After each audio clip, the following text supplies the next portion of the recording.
Ignition sequence start. 6, 5, 4, 3, 2, 1, 0. All engine running. Liftoff. We have a liftoff.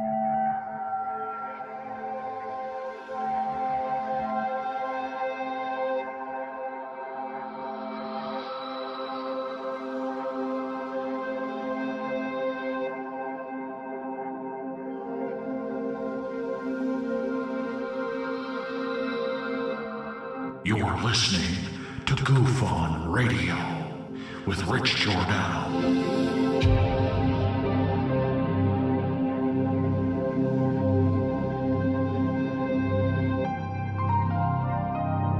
My personal belief is that there is very compelling evidence that we may not be alone.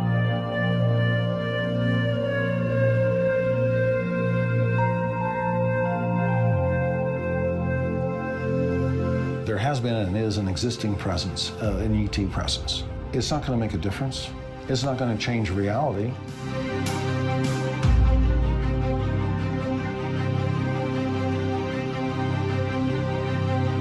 I believe, as do the other folks that were on the flight, that when we visually saw it, that it was something not from this world.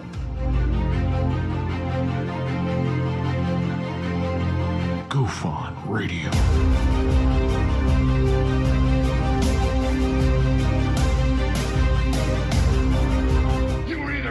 Or you're either out, brother. But the cream will rise to the top, oh yeah. GUFON Radio with Rich Giordano.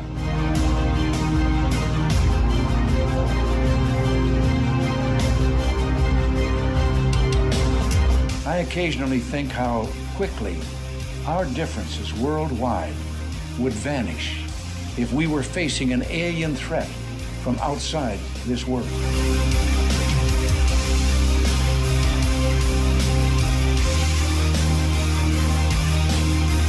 GUFON Radio. Remain seated, please. Permanecer sentados, por favor. You're listening to GUFON Radio with Rich Giordano.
All right. Welcome to GUFON. What's today? Sunday. You're welcome. That's right. We're doing a Sunday show. Maybe for a little bit. We'll see how it goes. I am really happy that it is September the 13th, 2020. Why? Because 13 is my lucky number. One of them. Well, any number between 1 and 100. I find pretty lucky. Anything after that, hit and miss. So I hope you guys are doing well. Tried saying hi to you guys as the show was created. The intro, the 20-minute intro. I love that intro anyway. I don't care what anybody says. Still here. We'll change it up. I'm working on it. So tonight, I'd like to talk about coincidences. I was talking a third phase. We talk pretty regularly now, and we talk about everything that you can imagine. And one of the things I think we talked about yesterday or the day before, just weird things. Like I was going through that deja vu thing and coincidences that we were talking about in life that seem to pave a way towards where you should be, or give you an opportunity, or however you want to, if I would have left 5 minutes sooner, I'd be dead. You ever hear what those people say? That kind of stuff. I love hearing those, and I want to hear your stories. So for that, I will open up the phone lines, but not now, but you can only talk about a coincidence. I don't want to hear about your UFO sighting. I don't want to talk about orbs or dots. I want to talk about what we're talking about tonight. I don't know. Maybe I won't open the phone lines. Maybe I can just do it in the chat room. But there's a reason some people don't like to take calls, because you guys get off topic. Stay on topic. All right? I know it's cool. Yeah, we took the call and everything. But, let's keep it topical, huh? You know what I'll do? I'll only open up west of the Rockies. Don't make me turn on that phone line. All right. With that being said, I digest. What? Oh, roll call. Hey, Nicole Sakic. Nikki's here, everybody. Deep Thought deleted a message. I wonder what that message was. Welcome to the show. Don't know if I've seen you here before, but I'm glad you're here because you came at the right time. Your name is everything we talk about. Deep thinking. Sputnik 57. Holy mackerel. Heinz 57 is now Sputnik. I'm joking. I like the angel. Looks good. First floor audio. First floor audio. Not the second, not the penthouse, first. Dwayne Johnson, good to see ya. Yeah, I know. Hey, didn't I where are you? I put it as 10 Eastern, 7 Pacific, and 3 a.m. UK time. Tell me where you're at. I'll add it to the mix. I'm actually wearing pants tonight. No, I am. I'm wearing pants. I haven't worn pants since it was... Well, I did it because I had to make a video for somebody, so I put pants on. Nathan Allen's here. Nathan Nitsky. Nathan's hot dogs. Nathan, good to see you, my man. Game Vet 02. What are you saying? How you been? Good to see you. I'm glad you're still coming here. Zach. Diecast. Mansour. ZDM. Canadian guy. How you doing up north, mister? Or missus? Oh, no, it's a myth. Stupid. How could I say that? See, this is the problem. When they want to control what we say on YouTube. Now I'm trying to be accommodating for all two sexes. It says Canadian guy. It doesn't say Canadian people. And I'm thinking in my mind, I better, I know that's not one of the things, but I'm trying to, you know what? I'm going back to just being me. Welcome to the show. Scotty Eisner in the house, not Billy. Welcome home. Lunar Sparkles, #1. Howdy doody, Mrs. Tutti Frutti. Coral Ann in the TV, say it. Yahoo! Lufon, no fool. How you doing? Missy is in the house. Tina. Hi, Sola. Hizola. I know ya. I see ya. How are ya? Good to see you in the show. Lee, how you doing? I already said hi to you. Zen Master, me, not you. Him, me, no, you. Darkside Jeff, I think I said hi. Why not again? Because it's easy to not remember all you guys. And that's about it. I just wanted Mario Heat Wave. I just do the first few people and we're out. Big Cat, I saw ya. Good to see ya. BC in the house. No, not British Columbia. You British Columbia? Colombian coffee? Colombian, I'm joking. Calm down, relax. We've got to get rid of GUFON. He's talking about sniffing glue. No, it was coke. It was cocaine. Who knows why my mind does these things? I don't know. You know what? You don't question it. You live inside this flesh bag of bones and strings inside that carry blood and oxygen and diabetes. Let's get back. Let's start the show tonight. I can't speak. I'll tell you why. We've got Nos in the house tonight.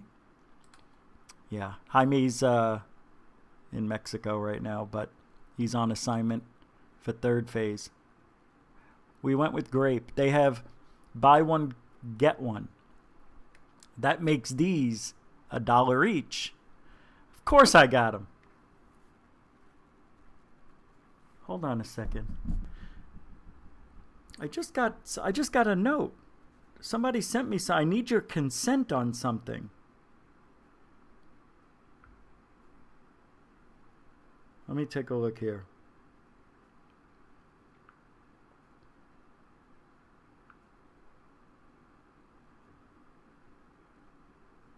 Oh my God. I can't put that on the show. So before the show started, we were 9 away from 2,000 subscribers. Yeah, I know. You know, I really appreciate it. 2,000. Some people get there with help, and they get there by sucking up to a lot of channels to get people to sub on their channel. Matter of fact, I've been accused of that when I made videos about Secure Team. And I'm like, wait a minute. I've been talking about Secure Team in my show for a long time. If Tyler gets arrested for beating up some women and doing drugs and getting a DUI, you're damn well straight I'm going to find out and talk about it. #1 UFO channel at the time. But you know what? He took the fast road there. He got a lot of help from the European side of things. All the I can't think. I'm just trying to think.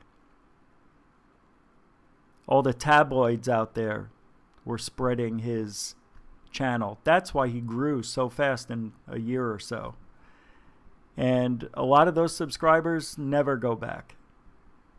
You know, so he does well for the channel, or did well, but he took the fast track, and what happened, it probably happened so fast he never had that kind of money. And, you know, he realized, oh my God, I've got money, I can get bitches and whores and other things. That's right, like drugs, which is sad. It wasn't sad, I needed them. Anyway, he's gone.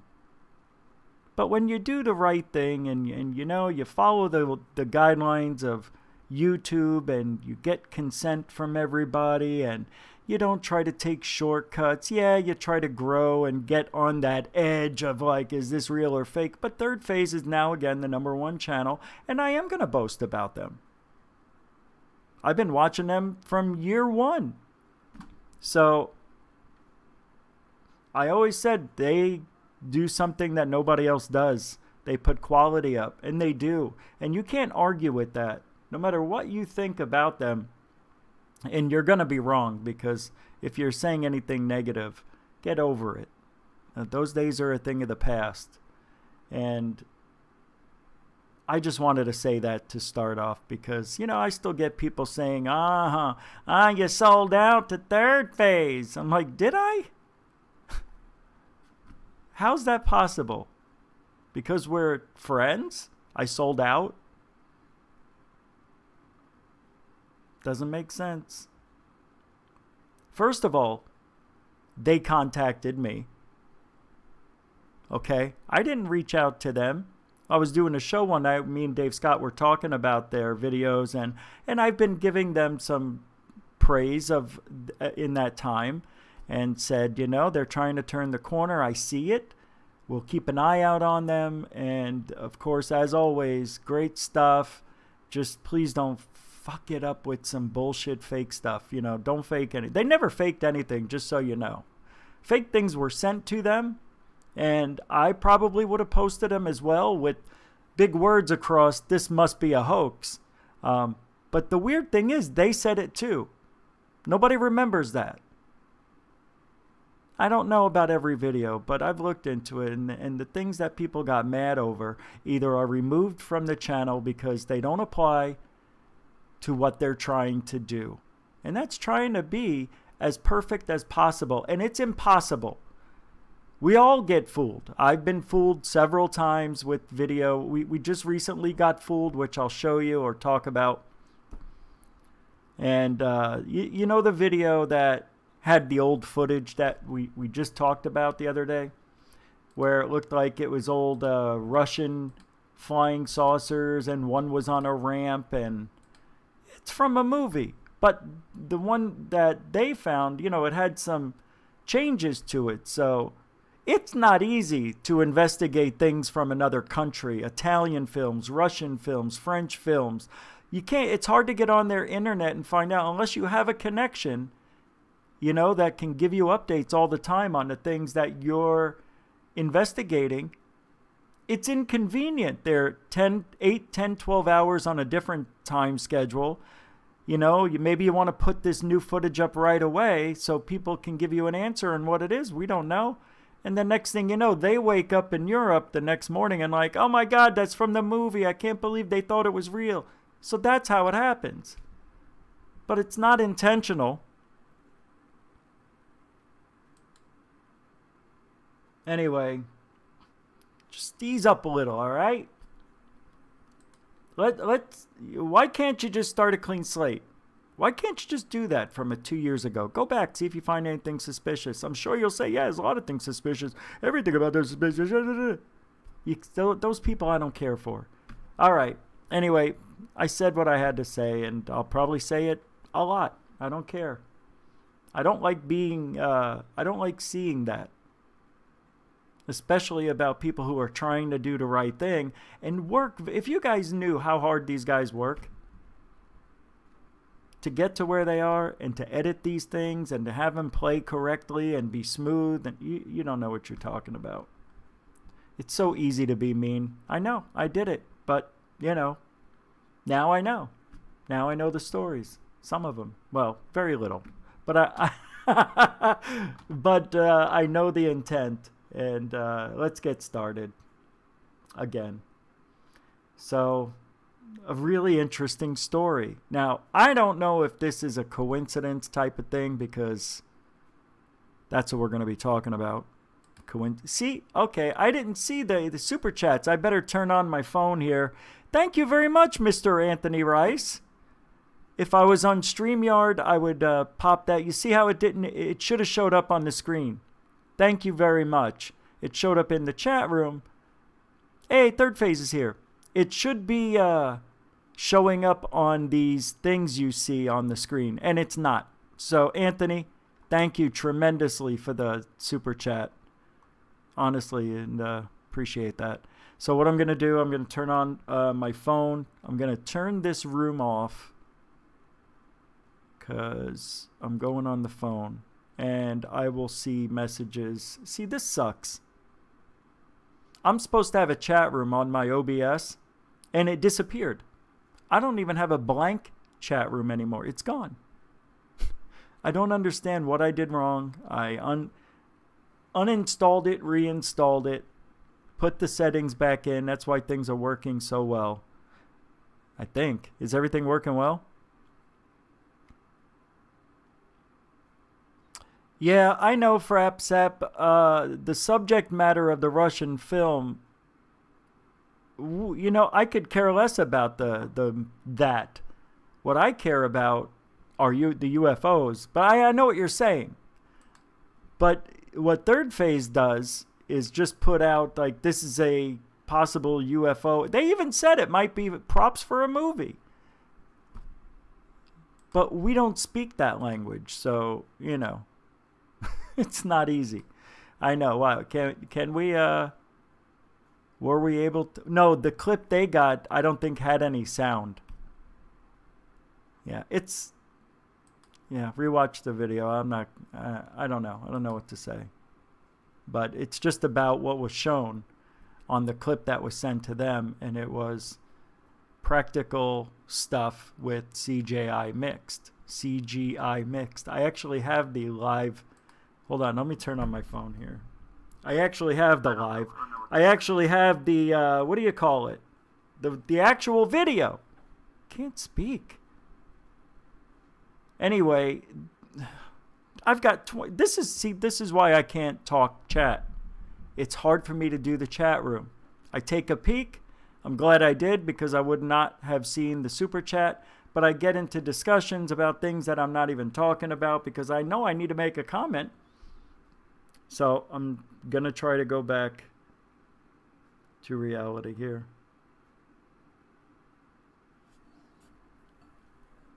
Hold on. Here's the original film that I have. It's called, well, this is just a clip. This is from a channel called UFO Conspiracy. And it is from 2008. It's called The Last Battle. It's the intro from the Russian TV series Valentich postcard.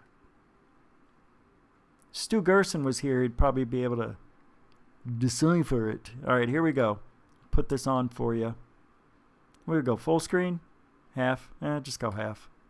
No? Little me, big screen? Look how clear it's coming in now. See?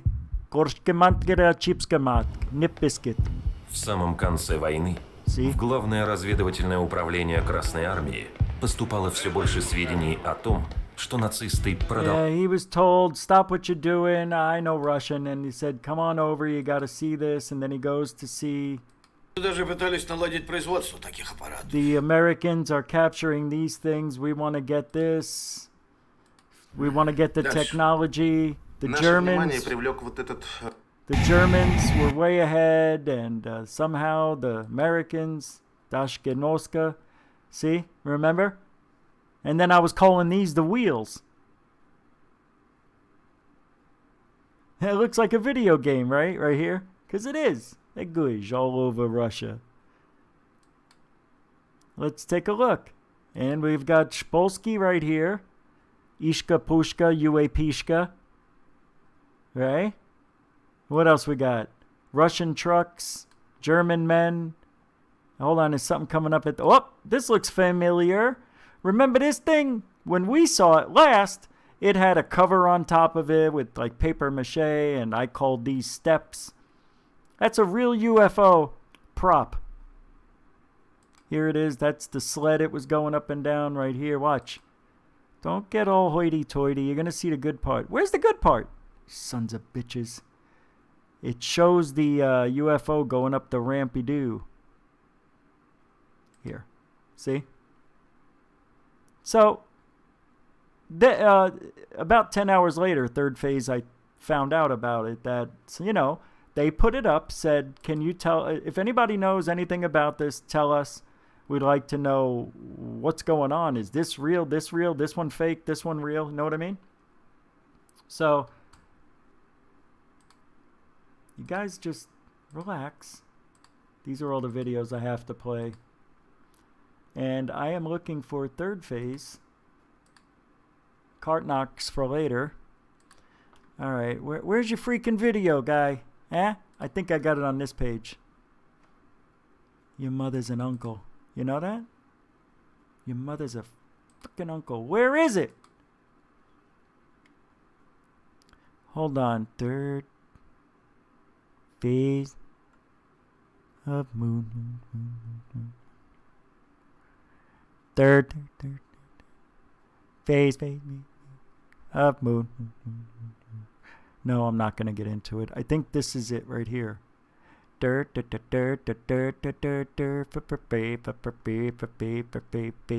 moon. Third phase of moon.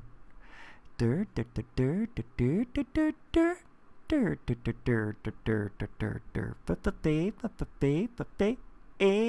of moon. Uni.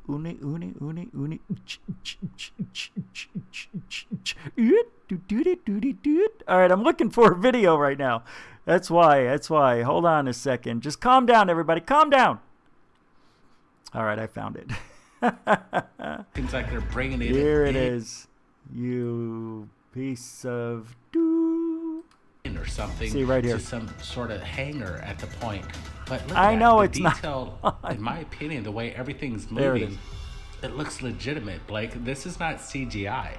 That's all I'm saying. Right? It's not, because it is a movie prop thing. You know, it's interesting though. I was hoping it was real.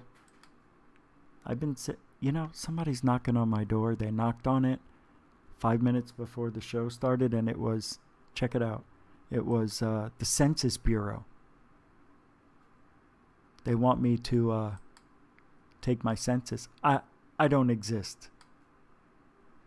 No, I already did it online. They just probably didn't get the update. But who knocks on someone's door? This is how sneaky bullshit. They know I live here. Just put a slash there. A 7 on a Sunday night. They must be home because it's COVID and nobody's doing anything on a Sunday night.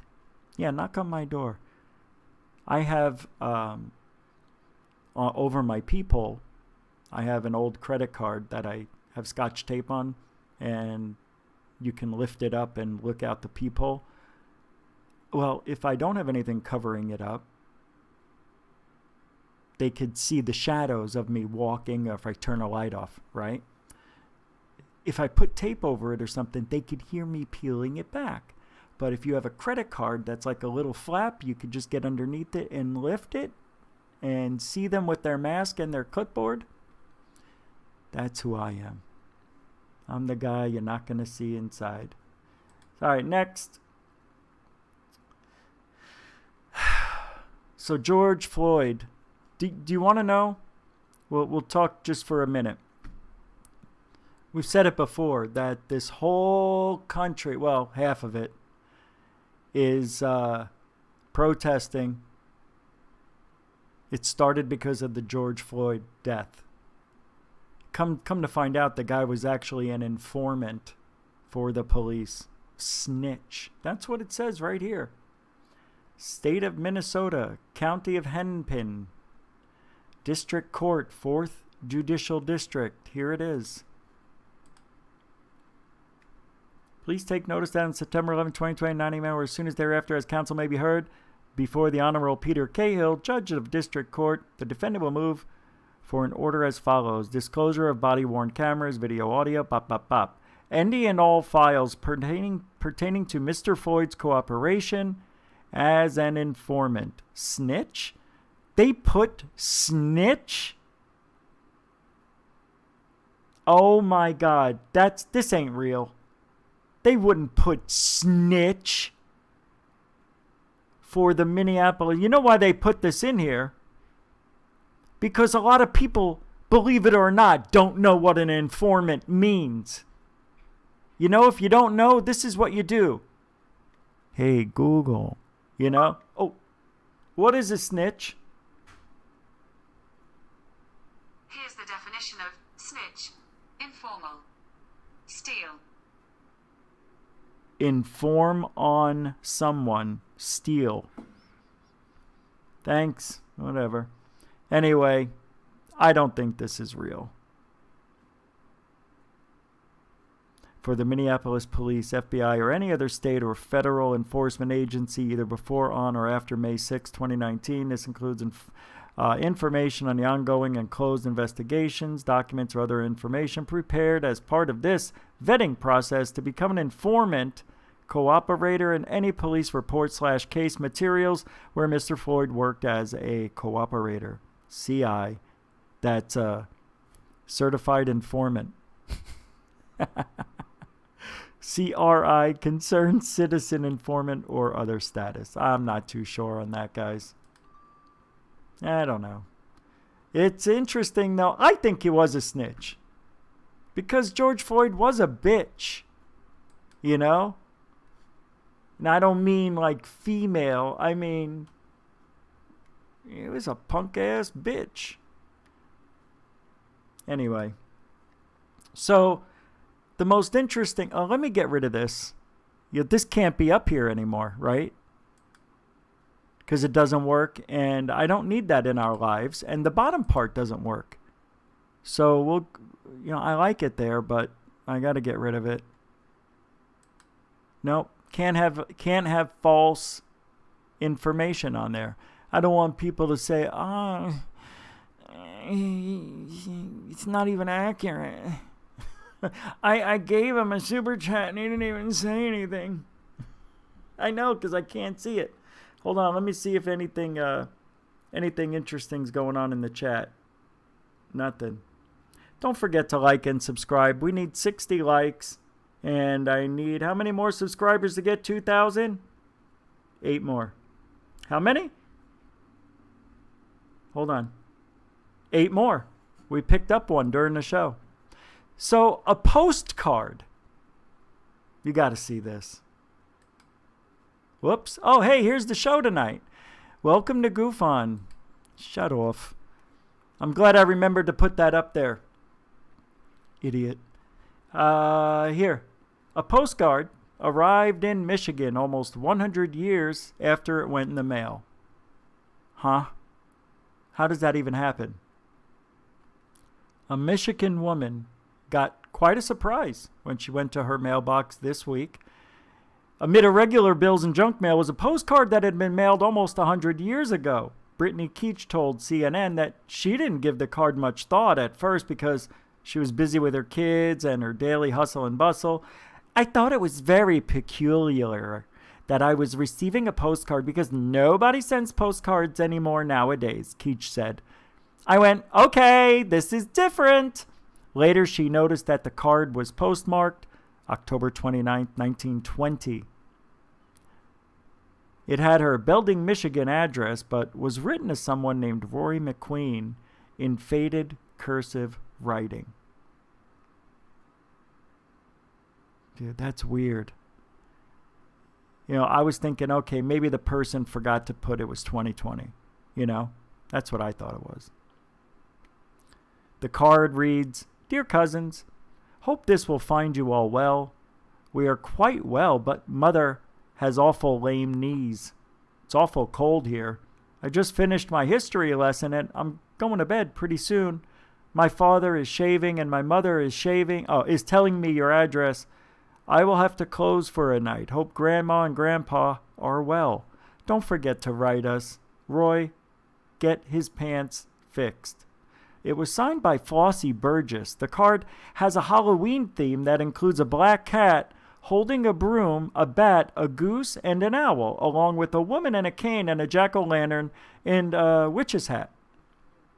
There's a George Washington 1-cent stamp on the back, and the smudged postmark says Jamestown, but the state appears to be covered by, I don't know, some kind of sticker. Keach, 30, said she has no idea what delayed the card, which was mailed decades before she was born. Spokesperson for the post office told the CNN affiliate WXMI that in most cases, these incidents do not involve mail that has been lost in our network and later found. What we typically find is that old letters and postcards, sometimes purchased at flea markets, antique shops, and even online, are re-entered into our system. The end result is what we do best. As long as there is a deliverable address and postage, the card or letter gets delivered. Yeah, it doesn't matter that everybody's dead. We got it there. Why are they dead? No. It's not because they were murdered. It's just 100 freaking years later. The post office is a little slow. A little? Keach posted photos of the postcard on a Facebook group in hopes of finding McQueen's or Burgess's relatives or someone who might have known the families. I have 2 wonderful ladies that are helping me look into their genealogy, she said. Several people have posted old documents in the comment section that might help solve the mystery. Quiche, she wants to return the card to a family member and said they've got a lead on one possible relative. Yay! You know, I could have cut that down 200 words, but what the hell? So tonight's going to be one of those nights where we look in the past and we think about the future. Now, the one thing about the past and the future is how do you get there without killing yourself? What's going to happen? Am I going to be successful? Am I going to get married? Am I going to have children? Or, all these things. Am I going to be, working somewhere I want to work? Am I going to have the car, the house, the family I always wanted? sometimes when things look so bleak, something can happen that could change you forever. And I think that happened to me recently with the passing of my dog, Angus. It changed me. I am not the same person I was since then. I can't even talk about it without feeling something quell up in me. Is it quell? It's quell, right? Freaking love that dog. So, Angus being born got me into ufology. This is my biggest coincidence of all, because if it wasn't for him, I wouldn't be here. No way. There's no way. Well, all right, maybe it would have happened a different way, you know, but I believe that things happen for a reason sometimes. And I used to say, oh, that's stupid. Things just happen because they happen, Rich. It's the odds of life. You live longer, the odds of you getting struck by lightning, you know, the odds drop. You may get struck by lightning if 90 years old out in a thunderstorm.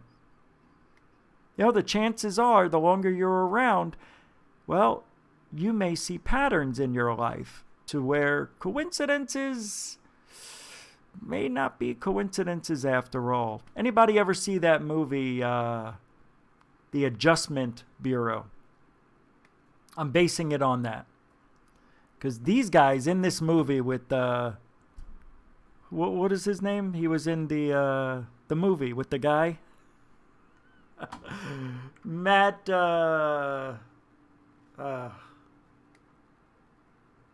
what's his name? He played Jason Bourne. Anyway, that guy.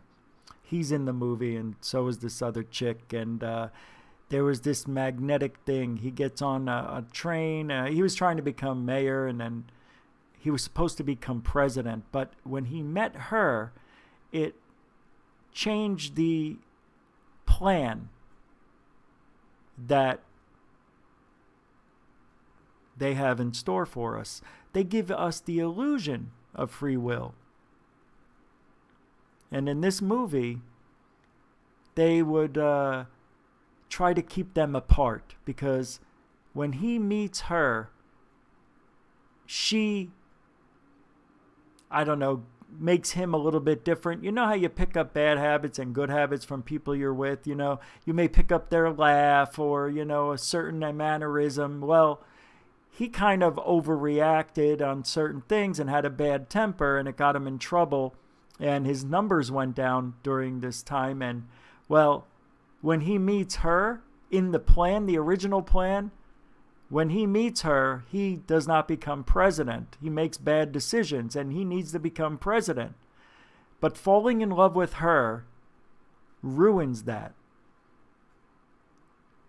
And in the end, it all worked out. But, you know, they would it looked like he spilled coffee on his shirt or his shoes, and he bends down and somebody walks by at the right time, you know, that he was supposed to talk to. Or when he was talking to her, he knew instantly he loved her, and she knew that they were in love with each other at first sight.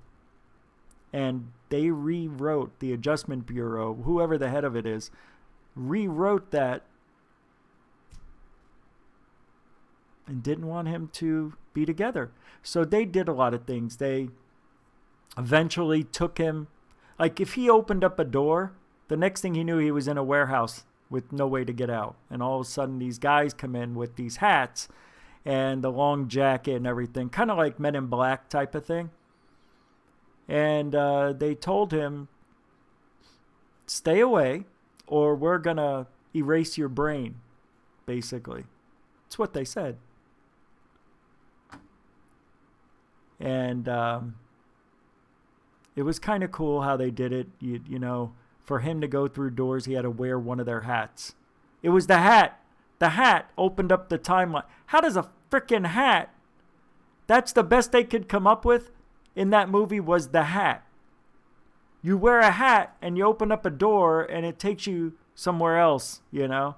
Statue of Liberty or the Yankee Stadium or Times Square, or you open up this door and you're inside the Chrysler building. So they had a map of all these special doors. And if you wear the hat and you turn it to the left, they're good. Inside you go. You turn it the other way, oh, no, you go in the underworld. And that's the underverse. You don't go there. Nobody goes there. That's where everything works. Anyway, I need a drink. So, my point is,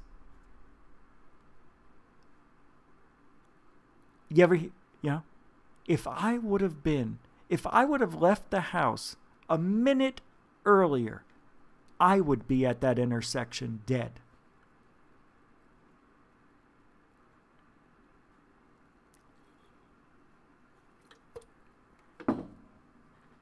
So, an interesting thing.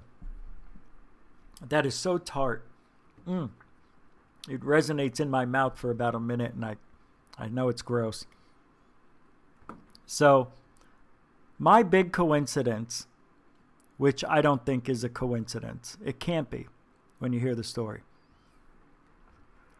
So, I was married to my wife about a year, and I wanted to get her a dog. She told me she grew up in Manhattan and lived in a high-rise. They did not allow dogs, so she never had one. We lived in a house. I love dogs. But I didn't get one yet. And my mother calls me on a Saturday, and she goes, Richie, I'm at the corner of wherever, and there's a guy who has 4 puppies, and they are so cute. Can you get over here? I'll buy you the dog, and you can pay me back. And I said, no, that's okay. What kind of dog?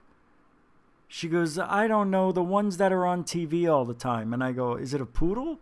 No, short hair. And I go, all right, I'll just come down. It's a dog. How bad can it be? Right? I'm just curious. So I get in my car, and I see the guy, and I see a woman on the side of the road. Other people are there, and my mother's there waiting. And I go, do you have any dogs left? He goes, oh, yeah, I've got them all here. And this lady's holding a dog, super adorable. And she goes, oh, I want to take this one. And, $400. Okay. So he goes, yeah, just look in my truck. They're on the front seat. Now, when Jack Russells are puppies, they don't have all their spots yet. They come in later. And, being 8 weeks now, Angus was 9 weeks old. He was a little older than 8 weeks because the guy didn't know if he was going to sell him. But I picked up one dog. It wasn't Angus. And the dog was kind of aloof to the situation. Maybe he's a little tired, a little groggy. I don't know. I don't know. He's cute. Very cute. You smell him. Oh, the smell of puppy. There's nothing like it. And I go, oh, there's another one down here. And it was Angus. And he jumped up into my hand practically. And I lifted him up like this. And he just started licking my face. And I go, oh, my God, you are so adorable. I go, yeah. I go, this is the one. I totally I'm taking him home. And the whole ride home, he just kept staring at me. Like a puppy. And I go, you are funny. The whole ride home, I go, why are you so funny? Why are you looking at me? What? And then he starts wagging his tail, and he walks over and lays in my lap as I'm driving. And I go, you are so cute. And before anything, he fell asleep. And I only lived like 6 minutes away. So I get home, he's awake, and my wife wasn't home yet, but she was coming home. So, and I had a cat at the time, a cat named Bosco.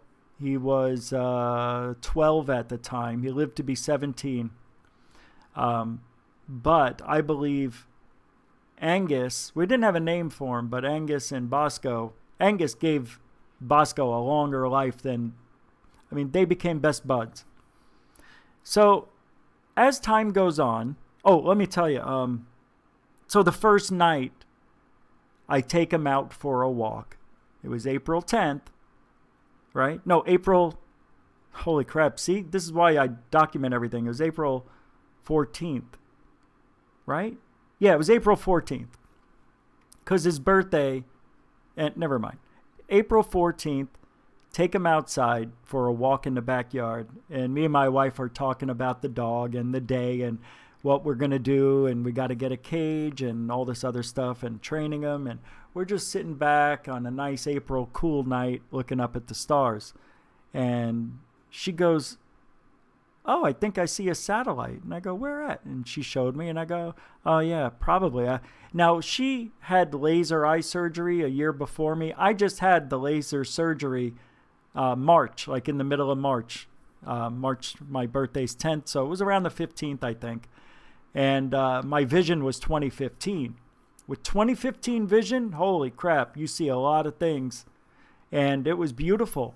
And the next thing, I go, wait, there's another one. And another light shot over and another light. And they were just showing up in different parts, but in the same sky.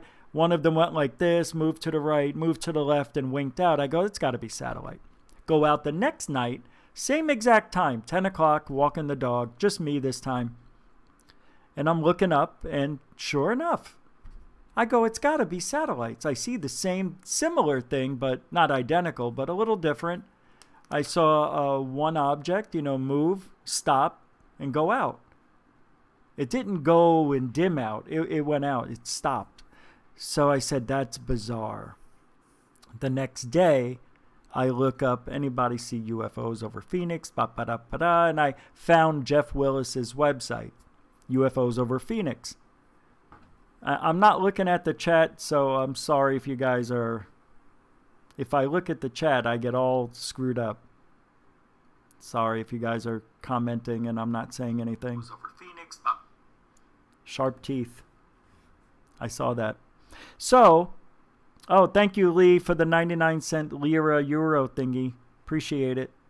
Very nice of you. I appreciate it. So, anyway, a few months go by.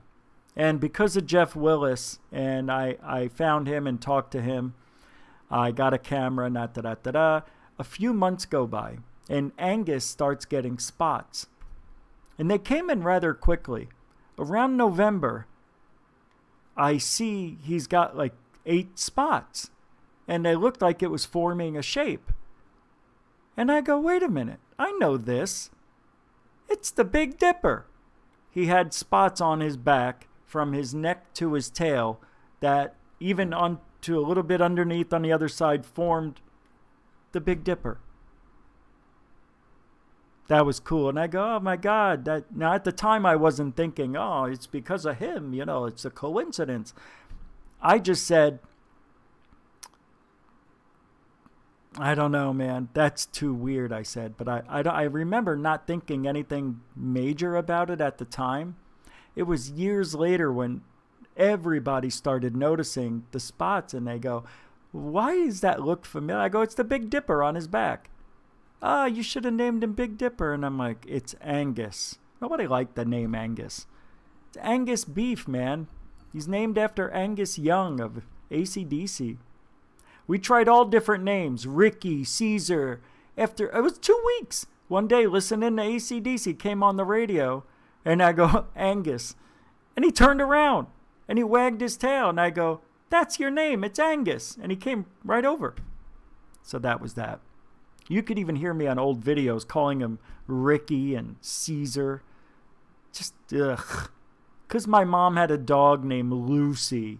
So they wanted Ricky and Lucy. I'm like, I'm not doing this because of you. I'm doing this because he's an Angus. Anyway, if it wasn't for meeting him, I would have never went out to walk him at 10 at night with my wife in the backyard. We would have never looked up. The sign of it all to me was the Big Dipper on his back. Now that became something, and still is, very important to me, because on December 12th, 2004, a month after I saw the spots on his back, I was about to give up on ufology, and I said, why don't I see anything special? Why don't, and then I had the Fleet sighting the next day, and the Big Dipper was one of the constellations I asked for, and it showed it, as well as Orion's Belt. So you can say because of Angus. Now, another thing is the timing of everything. See, there was so many different things that had to happen for me to meet my wife, to get Angus, and to be doing what I'm doing. And when I think back on it, and I say, these odds are phenomenal. I think it's more than chance. So I decided to look back on other events in my life. Like the time I got meningitis and was in the hospital for a couple of days. If I didn't get that meningitis, I would have never gotten into bodybuilding because it taught me to eat right, treat your body better.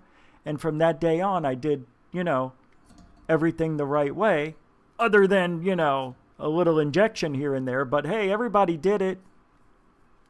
I'm paying for that now. It's amazing the things that happen. My grandmother passing away opened up an opportunity for me as well. Because of her passing, I met somebody through the funeral and all that stuff who wound up backing me on a few projects. It's just, I can't even tell you how many times that's happened in my life. Things of that nature. Yeah, it's amazing. Coincidence? That Angus story to this day is a life-changing one. The meningitis happened when I was 21. And that gave me 20 years. If I didn't get sick and almost die, I would have never probably have done it. I think it happens for a reason sometimes. I don't know. I'm going to look in the chat room. If anybody, I know a lot of people have coincidences. Coral Ann called something Angus because he gave me Highway to the Hell, chewed up all my high heels. Okay. Was he named after AC/DC? Yes. Thank you, Nathan. Nathan likes the name Angus. I do too. But I'm being honest. Anytime I told somebody, they didn't say, that's a great name. Oh, what does it mean? They say, oh. And I just straight up say, what? You don't like the name too? Why doesn't anybody go, no. What would you want to call him? Doogie? I don't know. Yeah, Lee in the chat room has 2 dogs. One of them, the darker, I can't remember their names, I'm sorry. The darker one reminds me of Angus. They both remind me of Angus because I think one of them's Jack Russell and the other one's Terrier mixed with something else because of the shorter snout. I'm not sure if I'm right or remember that correctly. But his dogs are gorgeous, like beautiful coats. It's so nice to see that. And he doesn't realize it. Seeing those pictures just cheers me up. So, anyway, yes, Lunar Sparkle, I did roids. You know who else did them? Allegedly. Yeah, Giorgio Tsoukalos. He was into bodybuilding. Who else? Greer. God, of course I think Greer did. That guy's jacked. Yeah, some people do have natural testosterone. But there's a certain look that comes when you take the juice. It's the water retention look. You look extremely healthy, full, vibrant. It's a different look. Your skin looks thicker. I can't explain it. You even sweat differently because your pores get so much bigger. Yeah. Well, it's because you're pumping a natural a hormone in your body. So it's making everything hypersensitive. Yeah, it's amazing the pheromones that your body gives off when you take that stuff. Pheromones for mating. Yeah. Oh, come on. Right, Vinny? Don't you think? I think Greer is. He is. He's 65 now? 62, I think. 63-ish. Hey, Google. How old is Dr. Stephen Greer? Stephen M. Greer is 65 years old. 65. I thought it was going to come out my phone. It didn't. Coincidences, man. So that makes me think. So my mother calls me, tells me about a guy who has dogs on the side of the road. I get there about 20 minutes later, and the dogs are still there. I mean, that was interesting to find because these were pure Jack Russell Terriers. You know, they had the papers and everything. $500. I would have paid $1,000 for Angus. Yeah, probably. Well, you know, after the fact, I guess I would have paid anything.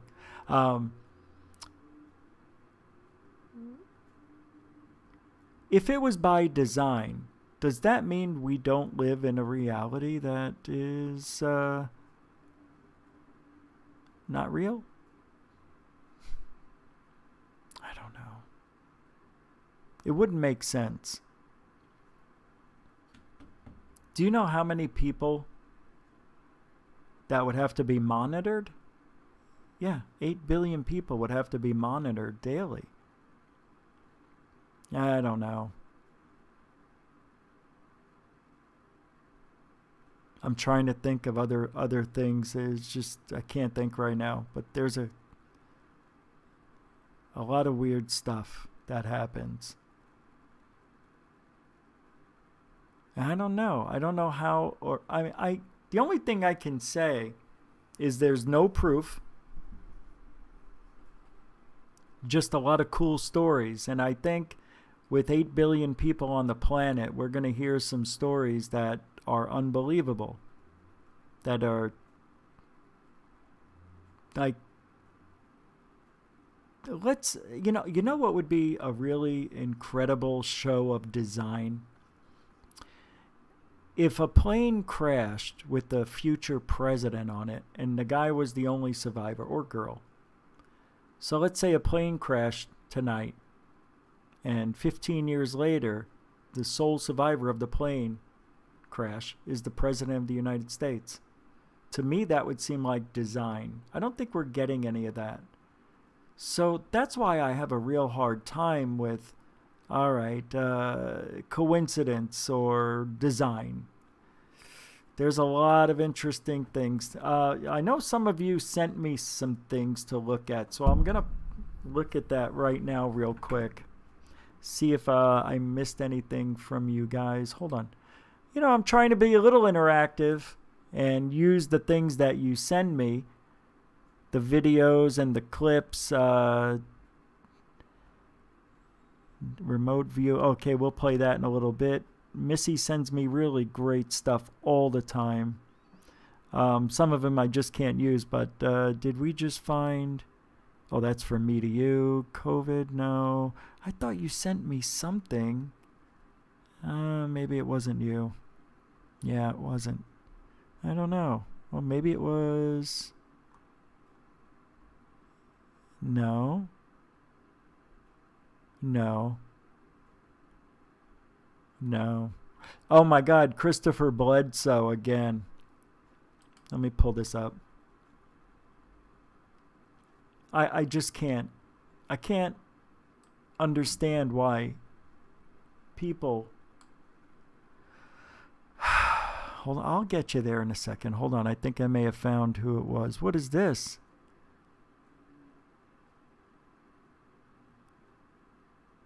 I don't know. Maybe it's here. Hold on. I actually I've been trying to interact more, but it's just making me confused because there's so many things. Maybe it was Twitter. Maybe. Hold on.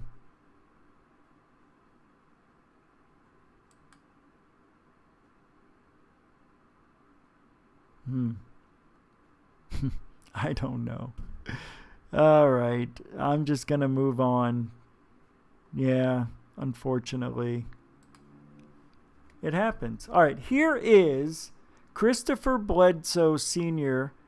And then I'll get back to coincidences here in a second. This is just weird, this guy. A lot of you don't know Christopher Bledsoe. You do, right? This is the guy who saw an alien when his kid was watching him and this alien interact, supposedly being abducted. Supposedly he's seeing things at his house and records them. And Bob McGuire spent a few days there and said, I saw things I couldn't understand. I bet you did. I bet you if I go over to Bledsoe's house, I could understand everything that's going on. Here's some evidence that he's claiming these are UFOs. Oh, these are stills from a 3-minute video taken last night. The other side of my pond. So, do we get the video or we just get to see this? Wow. Ooh. Oh, UFO, you got me. You did it. You did it, Bledsoe Sr. You're the best.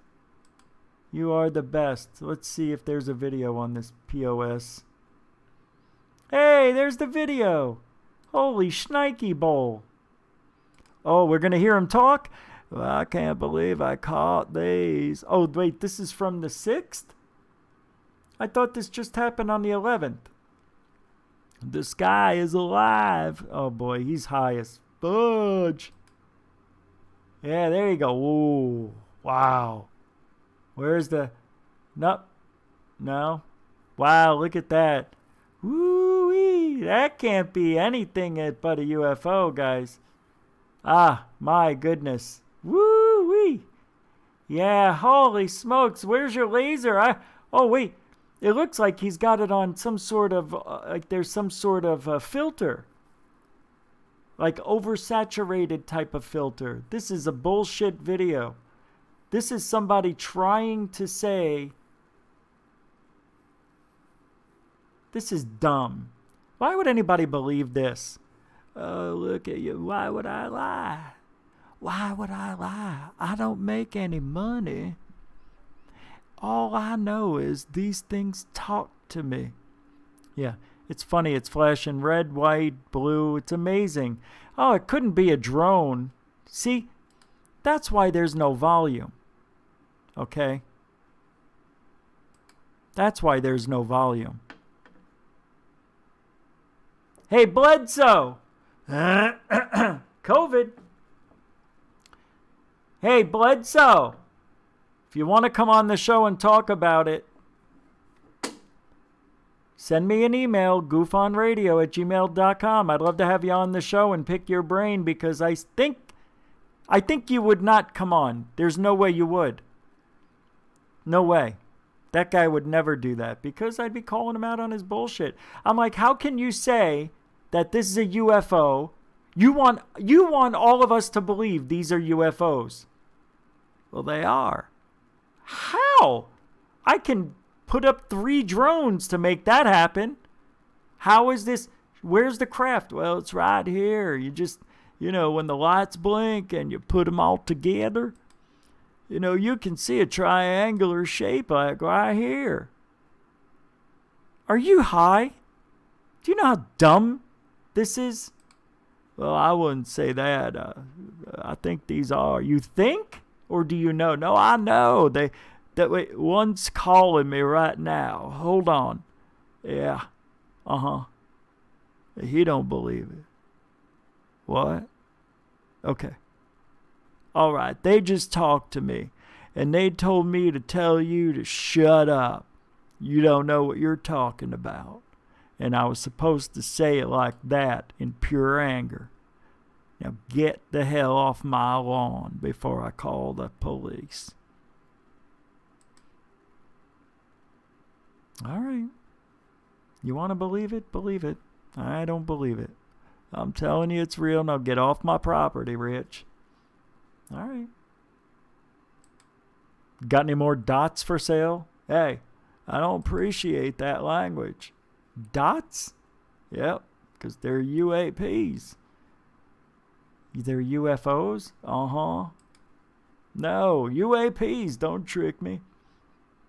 Here's a UFO that ejects some sort of liquid material over Cabo, Brazil. This comes from Ghosts That Hunt Back TV. We've been looking at a few videos from this channel. I don't know. Let's see what we got here, kids. All right, not you.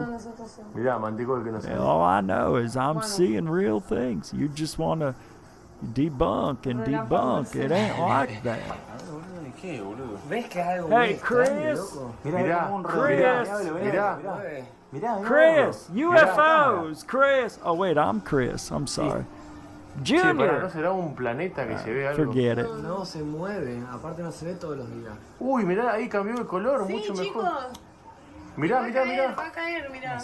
Mirá, mirá, ¿qué será? Matana, sono Makiro, Rona Mataro. Mirá. Mira, mira, ay, mira. Mirá, emoción, están mirando. Cuanto menos hablemos. Increíble. Increíble. Hace zoom. Es el máximo. Hace zoom. Pilo. Uy, mirá cómo se movió. Te llamo emoji. Boogie boo. Callate, emoción. Shut up, you asshole. No, no puede ser. No bueno. No bueno. Hey, Luis. Hey, Jaime. I snuck in to look at this. La primera vez que lo veo. This video is pure nothing. Sí, Juli, ya la vi. Lo filmé. Rojo. Sí, rojo. Se está moviendo un montón, está más abajo, está haciéndose para arriba. Ay, no puede ser una montaña, ¿cierto? Allá, la loma de No, no hay nada. ¡No! Igual. Wow, loco, ¿qué es eso? Mirá, Está cayendo, está cayendo. Sí, pero quedó como una estrella arriba.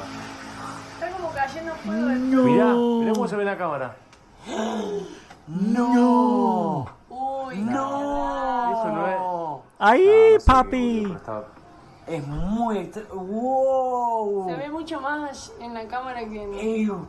Ey, loco, esto no lo vi en la vida. En la puta vida. Live la vida loca. There's nothing here. You know what this is?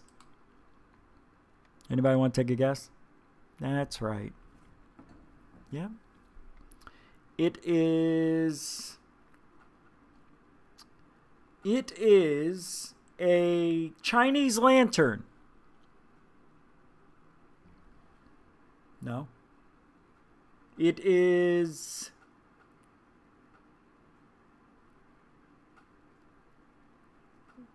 I don't know. I don't know what this is. I'm trying to figure. Oh, look, here's a little enhancement. This one's from Long Beach PD. This one's from Brazil. Hey, Rish, put it on the bigger screen. Okay. You're welcome. So it looks like molten lava. 2004. See that? This one just happened. I don't know. I remember this one. So what I was saying, I remember seeing something like this. This might even be the right one. Video that I saw. I always think, because we're looking at it with night vision, so anything that's really bright will look enlarged, and you won't see any shape, detail, just blobs, right? So if this is a Chinese lantern, why isn't it getting smaller and, burning out? It just keeps dropping these things, right? That's interesting to me. Same with this one. It's dropping stuff rather fast. And if it was a burning Chinese lantern that caught on fire, I don't think it would look like this. I really don't. I don't know. I've seen Chinese lanterns catch on fire. It doesn't look like this. It looks scattered. You see shit, it gets caught in the wind and the fire. You can see it. It doesn't look like this. Even if there's no wind on the ground, there's wind up there. I guarantee it. It's just...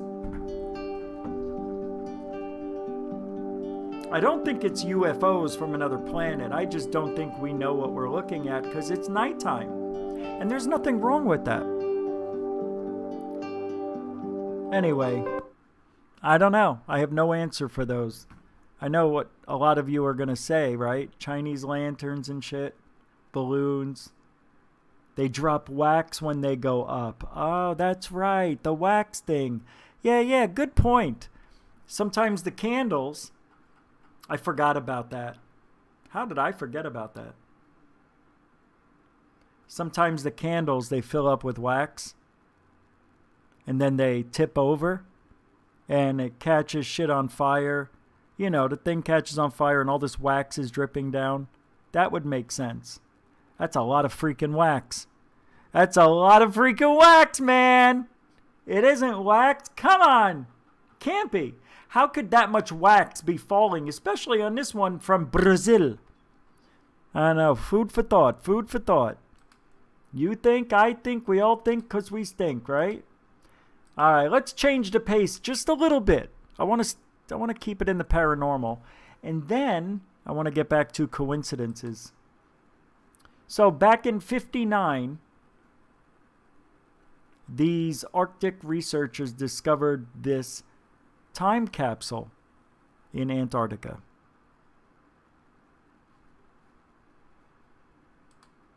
From Unexplained Mysteries. Here we go. In 3, 2, go.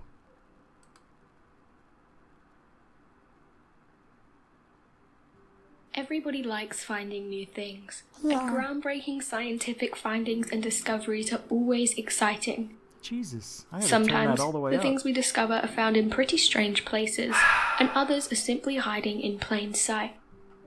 So today, here at Unexplained Mysteries, we'll be taking a look at 3 intriguing discoveries made in Antarctica.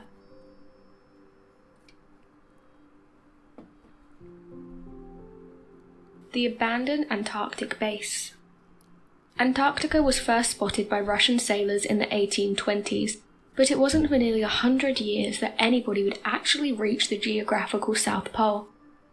That feat was achieved by Roald Amundsen, a Norwegian explorer who beat the ill-fated British expedition led by Captain Robert Falcon Scott to the Earth's southernmost point. Since then, there have been hundreds of missions to the South Pole, but they haven't all been without their problems. This is because Antarctica and its ice sheets are incredibly unpredictable. They move, thicken, and melt quickly, and can catch even the most seasoned explorers off guard. In 1956, a team from the British Antarctic Survey, also known as the BAS, landed on Datai Island off Antarctica's Arrowsmith Peninsula. They set up a sturdy camp and erected a number of buildings that acted as a small community for the duration of their expedition. The base included main living quarters, a dog shelter, radio masts, and even a small post office. The base would hold between 8 to 10 people at any given time, and supply ships came every few months to bring supplies and new researchers. Things were going well at the base. That was until the winter of 1958 to 1959. As you can imagine, winter in one of the coldest places on Earth probably wouldn't be the easiest. However, the ice thickened around the base and the sea froze solid, and the team began to encounter several problems. This was great for the scientists in terms of venturing onto the ice for research purposes. When springtime rolled in, the weather got warmer, which in theory should have melted the ice. However, the ice didn't seem to be going anywhere, and it was only a matter of time before it would begin to re-thicken. The BAS ship was unable to break through the ice, so in order to get off of Datai Island, the team had to walk 25 miles to the coastline. They sealed the base, collected the dogs, and set off for the ship. By the end of 1959, the BAS decided to abandon their original base completely, and there it remains to this day untouched. Antarctica's giant ice hole. Rising global... Did she just call Antarctica an ice hole? Antarctica's giant ice hole. Rising global temperatures are melting the ice caps, and this can come with some pretty serious consequences. In 2019, scientists discovered there's a giant void. It's approximately the size of Manhattan, and it's located at the bottom of a glacier on the west side of Antarctica. The The glacier, or rather the void itself, is the size of Florida. It's frequently described as the most dangerous glacier in the world, and it sheds a large portion of the 250 billion tons of ice that Antarctica loses each year to the sea. Researchers believe that the void has lost the majority of its ice in only the last 3 years.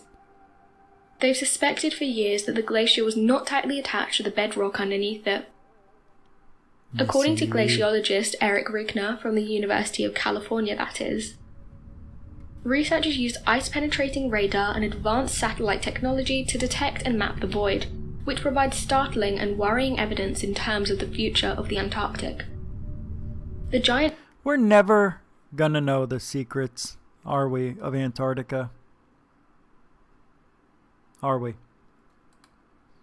We're never gonna find. As always, with everything I play on the show, you know, out of respect for the person who I steal this from, I like to leave the link in the description. And you can watch the rest of it on your time. Sometimes you just can't play the whole thing, you know. It's just the way it is. So, looking back in the past, I came across this thing. Roswell memory foil. Mystery deepens as scientists discover metallic glass and amorphous metals. Metal shop. Here we go. Reporters heard that the Air Force had found fragments of the mystery object. Oh, it's Spock. Crashed on a remote ranch northwest of Roswell. Excitement ran high until officials announced it was only a weather balloon. Yeah. Major Jesse Marcel, in charge of the operation, now tells a far different story. They took pictures, of course. They had a whole flock of microphones there. They wanted me they wanted some comments from me, but I wasn't at liberty to do that. So all I could do is keep my mouth shut. And General Ramey is the one who discussed, told the friggin' Ramey. I mean, the newsman, what it was, and to forget about it. It was nothing more than a weather observation balloon. Forget about it. Of course, which we both knew differently. Major Marcel had to keep silent because of his strategic position at that time. He was in charge of all security and intelligence on atomic tests in the United States and the Pacific. Marcel retraced his secret recovery operation across the hot New Mexico desert. We left Roswell perhaps around 3:30 or 4 o'clock in the afternoon. As you can see, it's flat. It is very difficult. In fact, with just verbal directions, we never would have found it. We had to follow the ranch around there. The crash site was so remote, it took an entire day to drive there. The following morning, we went out to the site where the crash was. And what I saw, I couldn't believe there was so much of it. It was scattered over such a vast area. So we proceeded to pick up as much of the debris as we could, loaded in a wagon. We filled that up. It took us a good part of the day to do that, because there were such small fragments that we had to do a lot of picking. We found a piece of metal about a 1.5 to 2 feet wide and about 2 or 3 feet long. Felt like you had nothing in your hands. It wasn't any thicker than the foil out of a pack of cigarettes. But the thing about that got me is that you couldn't even bend it, you couldn't dead it, even with a sledgehammer would bounce off it. So I knew that I had never seen anything like that before. And as of now, I don't know what it was. There is new evidence that the FBI then got into the case with a different cover. All right, I'm a little confused. Don't you remember hearing about the foil, how they were able to roll it up and then release it and it would unfurl perfectly flat? I know they tried to light it on fire, hit it with a hammer. You can light aluminum foil on fire. No? No. You can hit it with a hammer and it would go right, the hammer would go break right through it. So maybe this was some sort of I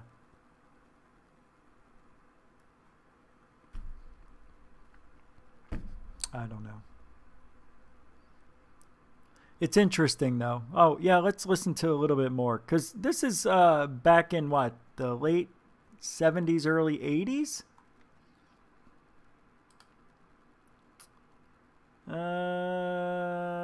Doesn't say. I'm sure it's in the 80s. Story.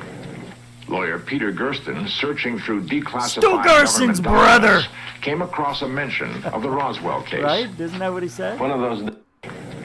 Lawyer Peter Gersten, searching through declassified government documents, came across a mention of the Roswell case.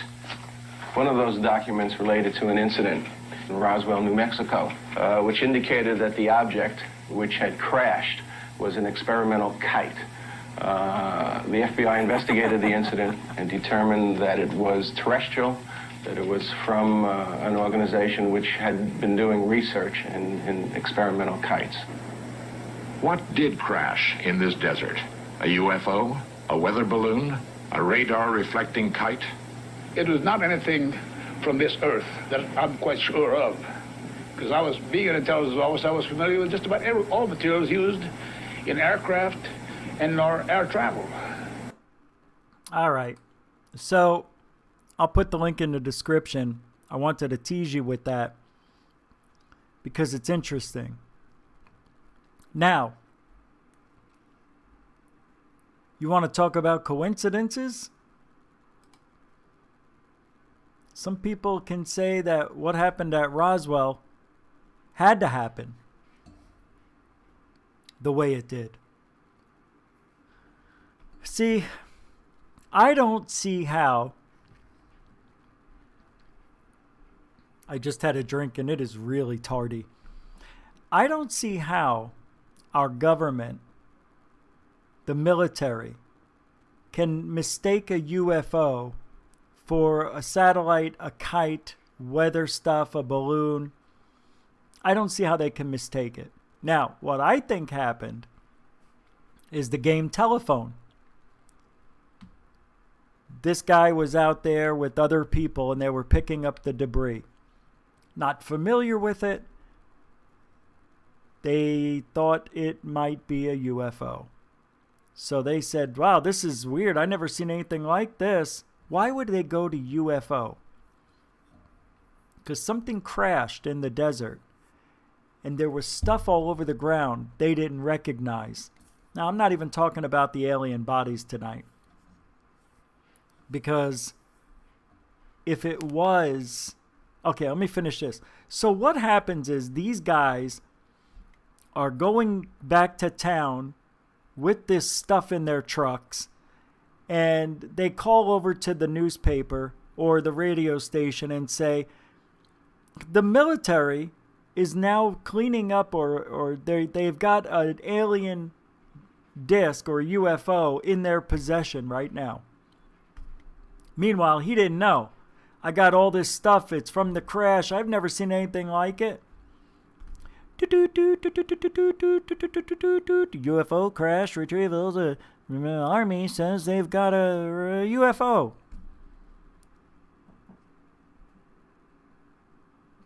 Hours later, they get out there.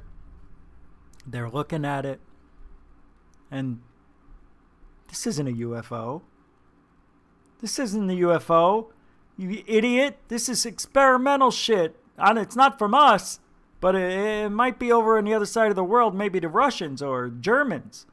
Yeah, I've never seen anything like this, Sarge. Have you? Never seen anything like it. Now, that conversation could have happened. Go and tell them it's not. Okay, I'll go. Sergeant Ramey, right? Didn't he have the report? They show him holding it up and all that shit. Or it went this way. I don't know what the hell we're looking at out here. This stuff's weird. What do you think it is? Aliens or something? Well, what's that over there? Oh my God, that looks like one of them UFOs they were talking about. Remember earlier? What was his name? Arnold? Kenneth Arnold? He said he saw a couple of discs skipping across the sky like rocks on water. These look like they, I don't know, maybe got hit from the storm last night. Holy shit. Are those moving? Oh my God, those are children? Let's get out of here. They go over and they call up to the radio station. And they say, we just saw aliens in a disc and we picked up all this crash stuff. We don't know what we got in the back of the truck, but I can't tell you. The Army's picking it up now. They just picked up an alien. They just picked up an alien UFO. A UFO. Aliens. Are you hello? This just in. Army retrieval is in a UFO disc. Hey, Sarge. I ain't never seen anything like this. Neither have I, Mac. Neither have I. Dylan. Looks like they got you pushing too many pencils. It's the wrong movie. Okay. What the hell is this? And we got aliens. I mean, the report just went out on the radio. You know, we can't let the Americans or anybody know that we've got this technology. I'll handle this. Give me all the tapes. You ever talk about aliens again, you're done. You're not going to be found. Your family's going to be in the desert. You're all going to be scattered. Your brains, your guts, your dog, your cat, everything dead. Do you understand? Don't talk about it. Now, I want you to get on the radio, and I want you to say that we didn't catch, and better yet, I'll say it. And he went on and said, no, we didn't catch things. People making incredible claims, but require incredible evidence. We just don't have that. This is a spy satellite that fell in Roswell. Came over from Germany, Russia. We don't know yet. We're still figuring it out. But it is not aliens. But Kenneth Arnold said he saw 6 of these, maybe 9. I know what Kenneth Arnold saw. He saw experimental weather balloons that extend out to 300 feet. He don't know what he's talking about. Next question. Kenneth Arnold said, no more Kenneth Arnold. And that's how Roswell got its legs. People, it could have been a game of telephone, or it could have just been misidentified bullshit, secret technology from the Germans maybe, right?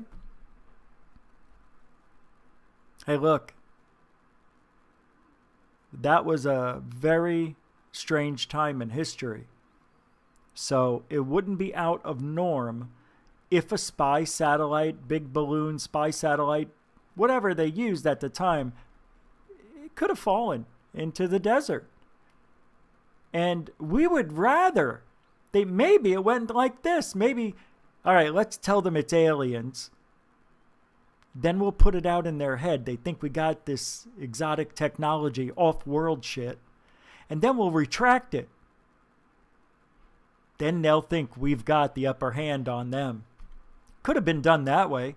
You know, like misidentified, what do they call it? Disinformation. Disinfo agents were born right there in that day.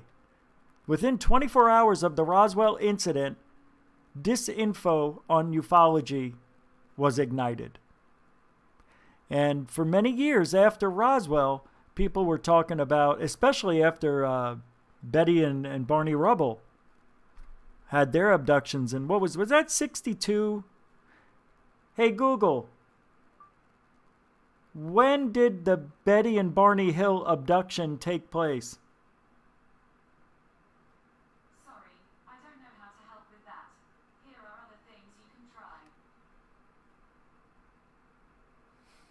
She couldn't give me an answer. Stupid.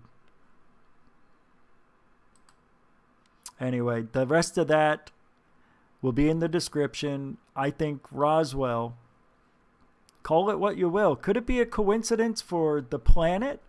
That right there is a planet-changing, mind-altering coincidence.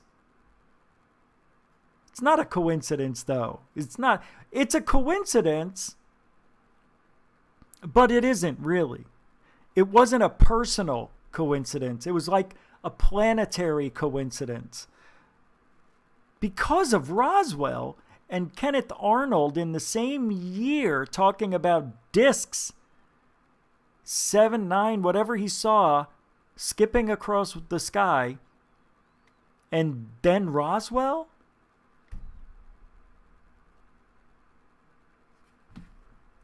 Things were happening, and they happen in a time frame that it seems like it's planned. Now, that Roswell, I mean, that wasn't planned. That was just happenstance luck. Chance is what I guess you would call it. That thing landed where it did, or crash landed where it did. And you can go as far as saying the moon landings were faked. I don't know if they were. Is anybody watching the show on Netflix with Hilary Swank? What is it called? It's about a trip to Mars. The first people to go into Mars. It's a new series. What is it called? I'll pull it up here real quick. It's not bad, actually. I'm watching it, and I'm enjoying it. It's called Away. I'm on episode 2. The first episode was rather impressive, I have to admit. It's unreal. Actually, it's a great show.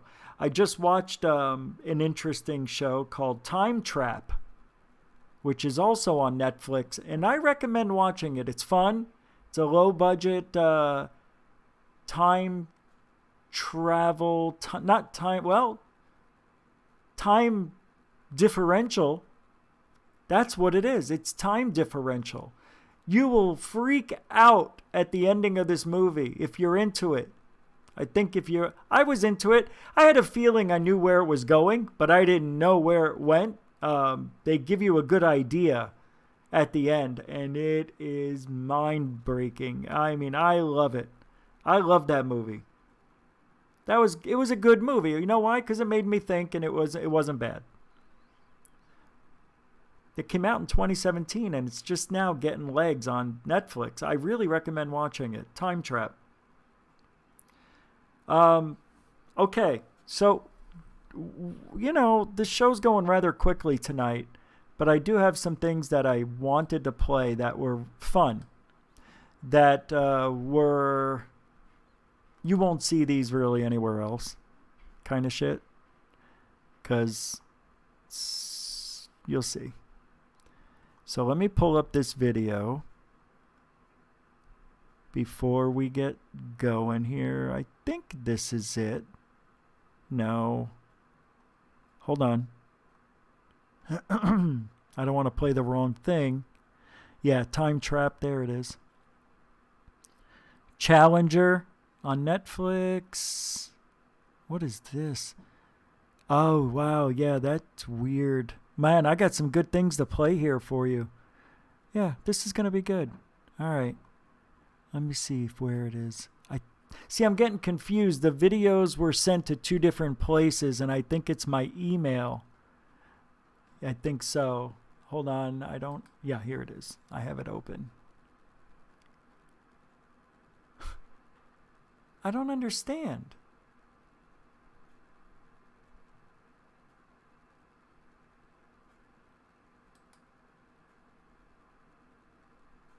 I don't understand.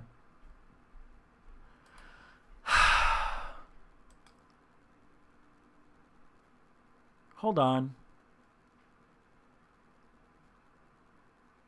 How could this be? Oh, you sent it to my phone. Oh, that's what happened. You sent it to my phone. So, I think that's why... No? What is wrong? Then it should be... Hold on, guys. It's worth it. I got to do this the right way. It should be in my history. So I'm going to go to last night.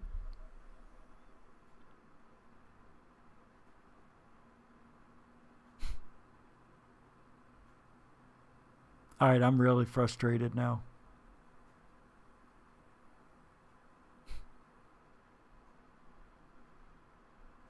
Should be right here.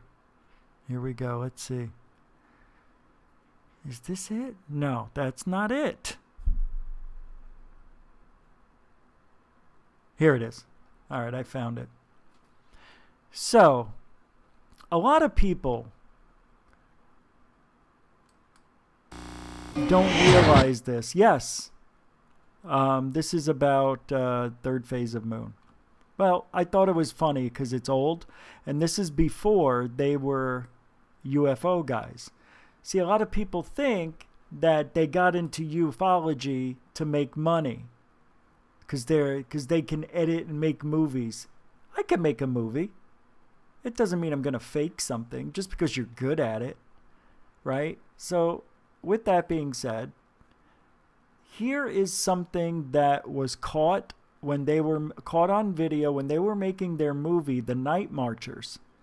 And they were on the local news and were the first people to ever document what Jose Escamilla called rods.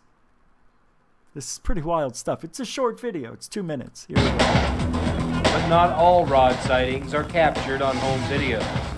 One of the best images ever shot appeared in this feature film.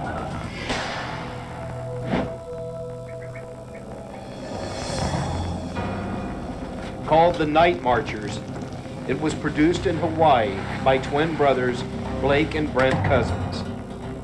I'm the man behind the camera. I do all the directing. Blake's been the guy in front of the camera. We work really well together as twin brothers and get a lot accomplished. Popular throughout the Hawaiian Islands, the movie is about a documentary crew searching for a local legend. By the way, they broke all the box office records in Hawaii and still hold the record today for that movie because The Night Marchers is a Hawaiian tale. You know, it's legendary over there, so it did well. This is the entrance to the cave. Yeah, let's go. Let's do it. Deadly ghosts known as the Night Marchers. They got it surrounded. The Night Marchers are basically Hawaiian warriors that are protecting their villages. There have been hundreds of Night Marcher sightings. While filming the movie's climactic scene in a cave, the brothers shot something that wasn't in the script. And after viewing the footage and everything looked fine, we noticed that these little flying insects were flying at amazing speeds. But they didn't look like any insect they'd seen 21 before. years ago, right? What we did is show it to some of our friends in the neighborhood, and each and every friend of ours had an overwhelming response like, that's no bug. The brothers quickly scoured the rest of their footage, only to find more of these unexplained creatures. Wow, we actually got a good array of these things. Brent and Blake have returned to the cave numerous times, but have yet to capture more rods on tape. But they are still believers. Actually capture a phenomenon known as rods, it really is something. Something they'll continue to search for the next time their cameras roll. I just thought it would be interesting to show you, just so you know, Brent and Blake, they know that they're insects now. I mean, of course, they knew soon after. Well, Jose Escamilla saw the footage, and the rest is history. He called them skyfish, I think, something like that, but the name rods came out sometime after. Pretty amazing that they were the first people to ever document those, Brent and Blake, 21 years ago.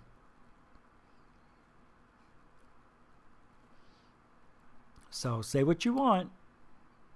They always had an interest in the paranormal, always.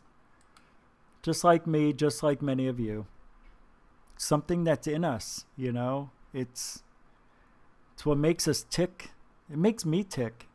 I want to know, man. I want to know the truth. As a matter of fact, now that it's getting cooler, I'm going to be doing a lot of sky watching.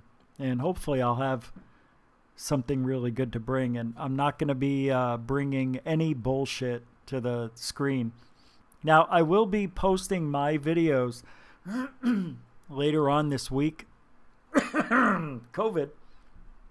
And you guys are going to rip me a new asshole. I know that, but I know it too. I knew at the time that a lot of the stuff I recorded could possibly be mundane. But here is another one of those videos, just real quick. But it supposedly has had its share of Night Marcher parades too. It's only a minute. Filmmakers Blake and Brent Cousins know the stories all too well. The zigzag trail alongside the valley here is one of the most popular sightings for night marchers. It seems to be about maybe 50 to 100 night marchers in line walking up the zigzag trail. In 1999, Brent and Blake began production on their movie. It's a pseudo-documentary about a film crew searching the Waipio Valley for ghosts. Well, The Night Marchers was a very scary movie in production. A lot of the crew out there, we were creeped out. Filming The Night Marchers proved to be as unsettling as the reported sightings. The crew was scared out of its wits. If we were making the movie, it would be the safest way for a person to go and see the night marchers. We don't suggest anybody to really go in search of the night marchers. It's a pretty intense legend, and it should be respected. In Hawaii, respect is everything, especially on the night of Pokani, when long. That's it. You know, the night marchers, you could say, yeah, don't go out looking for it. It's the same thing you would say about Skinwalker Ranch. Be careful what you wish for. You know, they were creeped out making that movie, from what they told me. The crew was mainly. Just weird things happening, I guess. I don't see why it wouldn't if it's a real legend, and if they're real and they're there to protect the land. It's just like the curse that was put on. Frig! I just had it in my mind. It's a place that's very hard to get to. That there's villagers that don't want anybody to go near it, and it's not an African jungle. Somewhere, I don't know where. I can't remember. Like the Amazon, and the land is it supposedly has a curse on it, and people who go in there, and if you touch one of the artifacts that are there, I think it's Aztec, but if you touch one of the items, most likely you will have something happen to you. And the guy did. The guy who went out there, the documentary guy, he went to go touch one of the artifacts. He lifts it up. His hands are just starting to touch it. And one guy goes, no, no, no. And he drops. He goes, don't touch. And he said, damn it, I forgot. Moments later, his eye was swollen. And it started to rain. Was his eye swollen? I know it started to rain right then and there. It started pouring. And violent weather started coming in. Anyway, it's like the night marchers. You don't know what kind of land you're going on to. If you're going to go find the night marchers, be careful what you wish for. I'm surprised nothing happened to the Cousins brothers. Maybe something did. Maybe they were abducted. All right. So NASA, this is a couple years old, but I always enjoyed this. And I didn't know this was here. So anyway, this is a NASA video about UFOs. Real short.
That's crazy.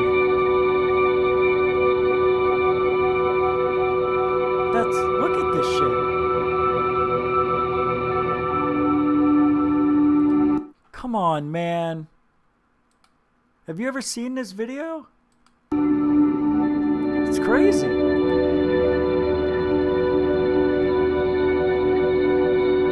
don't know what these are.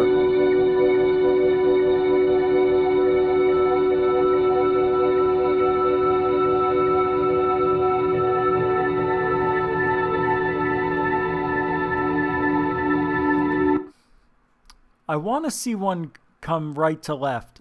The weird thing is they're all coming from this way, which makes me think that the rocket boosters that they hit sometimes may have ice around them. You know, they and then that's what I think's going on. There's one here, there's one here, there's one up here. I need one to come the other way. Right to left. Come on, show me right to left. No? There's another one. Wow, they're following it. I don't know if that's ice. What's going on up here? Alright. That's crazy. What the... Wow. Wow. What in the world? Are you serious? Look at this, man.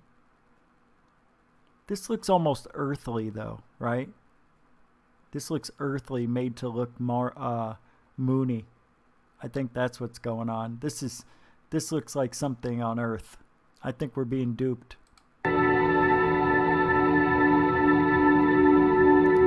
I think we're being duped.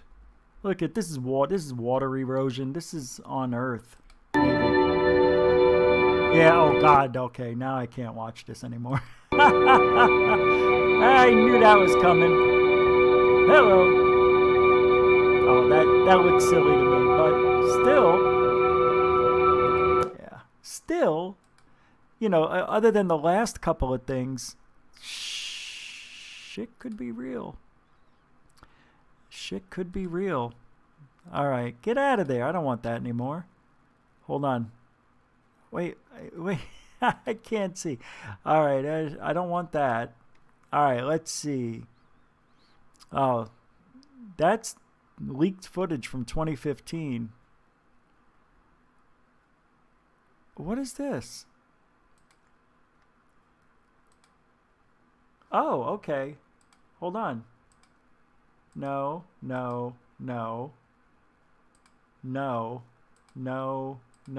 Where is he? No. This, did I already play this? Let me pull it up. No, I didn't. I thought I did. This is from, damn it. This is In Search of 2. I hope I can play it. I probably can't.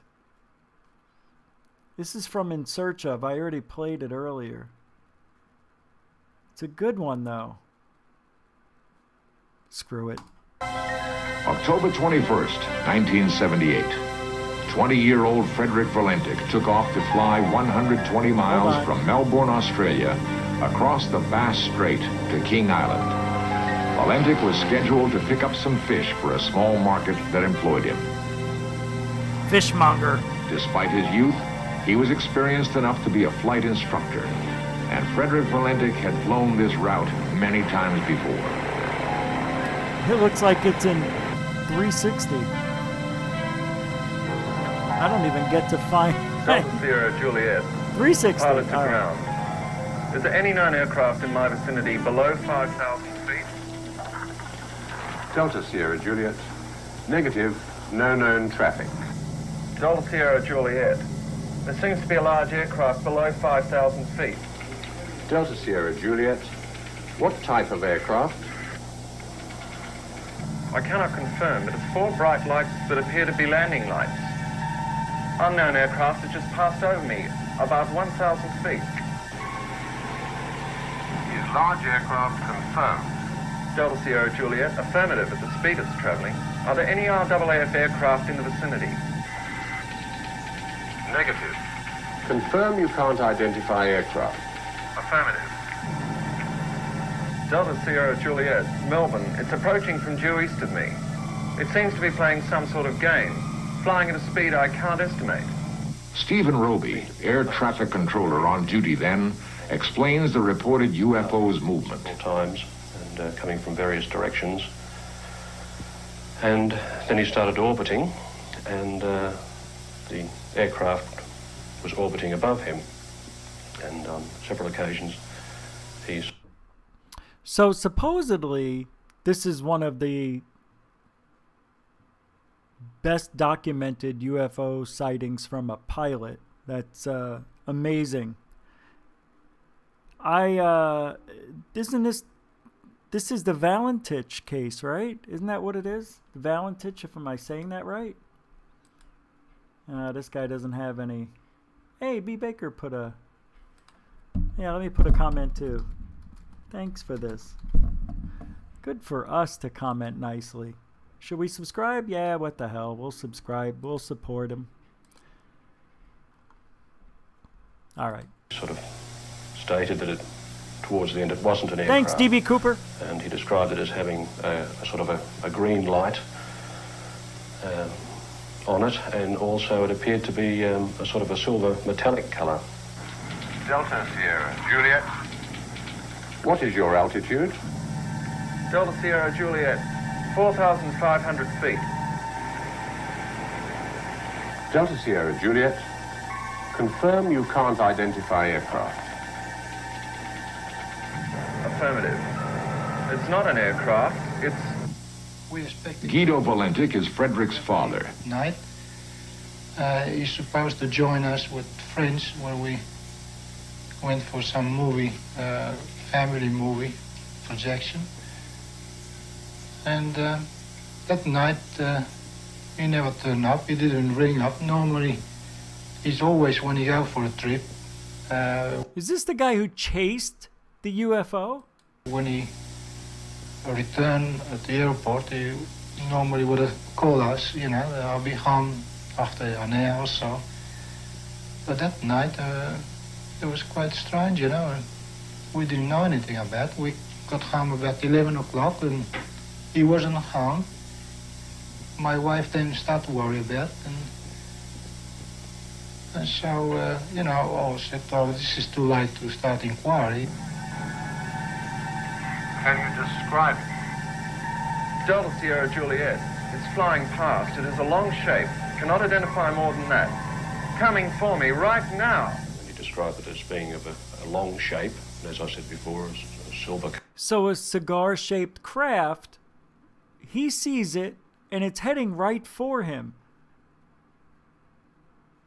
I can't imagine being in a situation as a pilot and seeing this. You must be thinking, it's got to be an airplane. It's got to be. I mean, thinking if it's an alien craft, holy crap. Colour with the various lights on it. And he actually did say it wasn't an aircraft. So, it's very strange. It appears to be stationary. I'm orbiting. The thing, it's orbiting on top of me. It has a green light and a sort of metallic light on the outside. It seems to have vanished now. Confirm it has vanished. Affirmative. Do you know what sort of aircraft I've got? Is it military? No military traffic in this area. It was 8 o'clock. Yeah, they didn't have transponders on those airplanes. They didn't have transponders until when? Like 2000, right? On every plane? 2001 or 2? After 9/11, I think everybody had to use them, right? No matter what. There in the morning, nothing still happened and couldn't see any sign of him. And I was just about to get up and maybe get on the phone, where all of a sudden a couple of uniform blue slack-legged walk in the front door. And at that time we realized immediately that something was wrong. Delta Sierra Juliet. Engine is rough idling and coughing. Delta Sierra Juliet, what are your intentions? Proceeding King Island.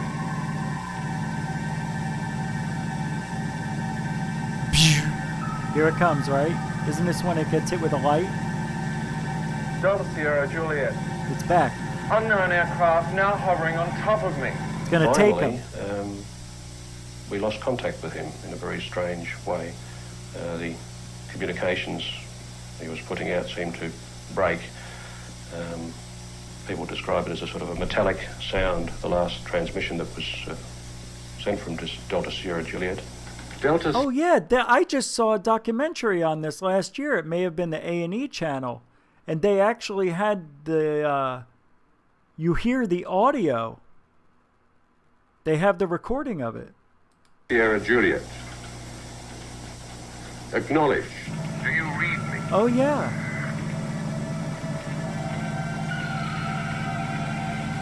Do you read me? Delta Sierra Juliet. Repeat.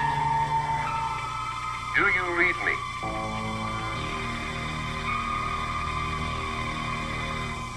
Despite an extensive 4-day search, which included using a sophisticated Orion aircraft capable of detecting any sort of debris at great ocean depths, not a single scrap of wreck. He was taken. Damn.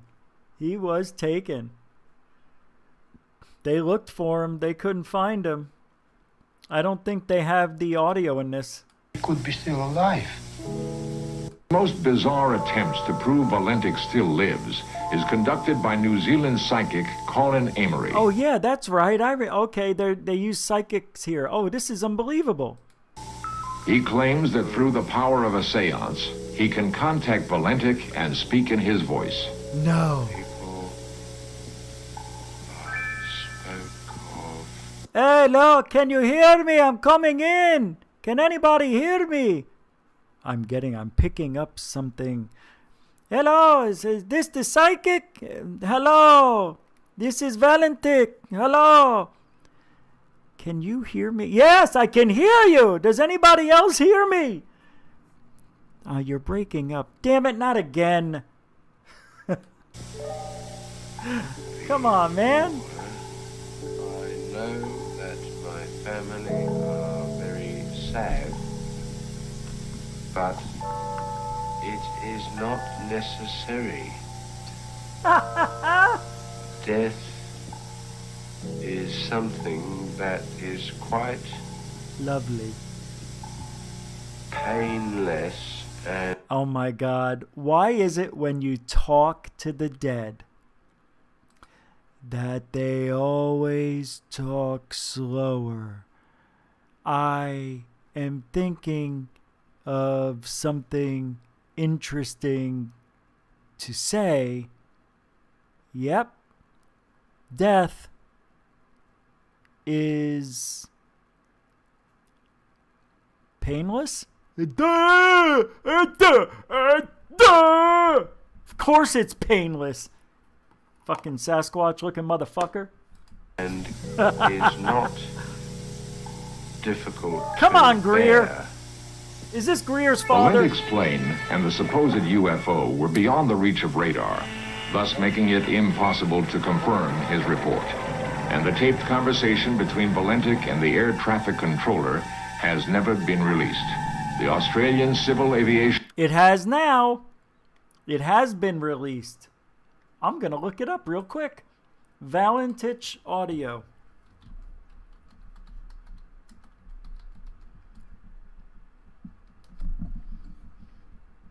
Here it is. I can't use some of these. Hold on. Discovery, no. Disappearance. Radio transmission from Banaramal Golden, now 7 years ago.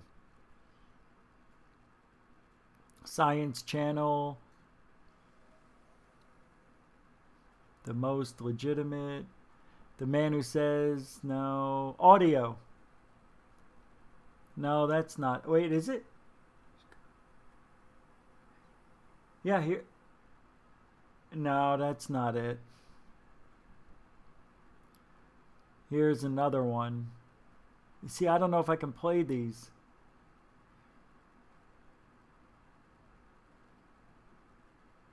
I'm going to try this one. అది 1978 October 21 నిర్ధారణ తీసుకు ఫ్యామిలీలో ఉన్న వాళ్ళ తొలగిస్తున్న సమయంలో అని king ఐలాండ్కి వెళ్ళిన case అని The aircraft has just passed over me and it They got the audio. 4 bright, seems to me like landing lights. The aircraft has just passed over me at least 1,000 feet above. Is there any Air Force aircraft in the vicinity? No known aircraft in the vicinity. Seems to be playing some sort of game. He's flying over me. Delta Sierra Juliet, it's not an aircraft, it's... Can you describe the aircraft? As it's flying past, it's a long shape. Cannot identify it, it has such speed. It's before me right now, Melbourne. How large would the object be? Seems like it's stationary. What it's doing right now is orbiting. The thing is just orbiting on top of me.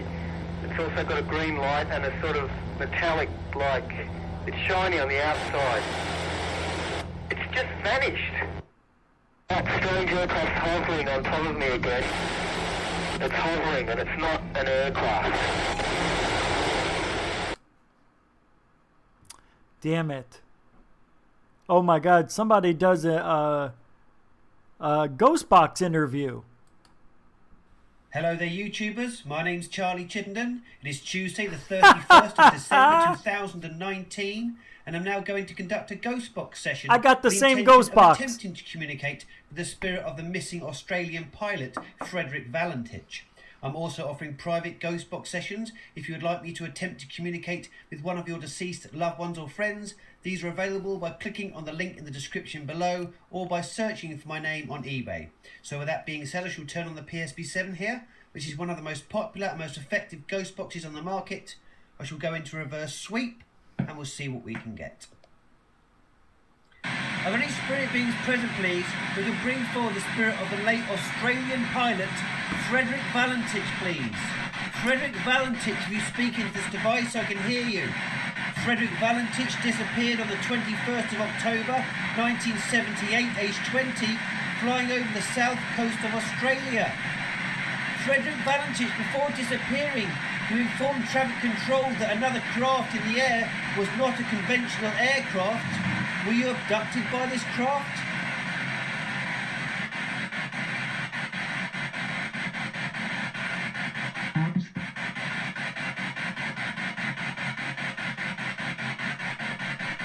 I thought I heard it say horse. Horse. Of course, he wants it to say was. Horse. Did you see a flying horse, did you?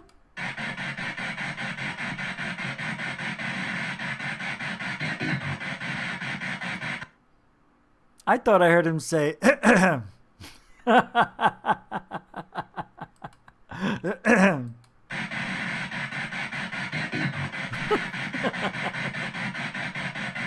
Did you need to clear your throat, did you? Because the atmosphere was different, was it?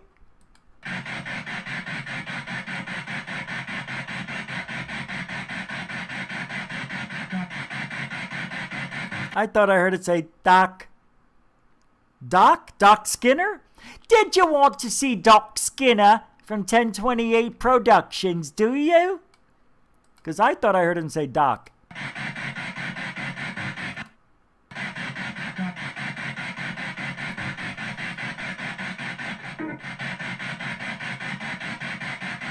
What was that? Come again. Frederick Valentich. It isn't known whether you're living or deceased, however you have been missing for over 41 years now, so I'm conducting this session respectfully with the view that you have indeed passed on. Hey, what are these guys doing? I just wanted to know, since you you died 41 years ago, and I just wanted to know, have you met anybody on the other side? Because we're just seriously wanting to know, mate. Can you just tell us, are there aliens? Are you on the other side, like between life and death? Are you in limbo, mate? Can you please open up a little bit? Cheers.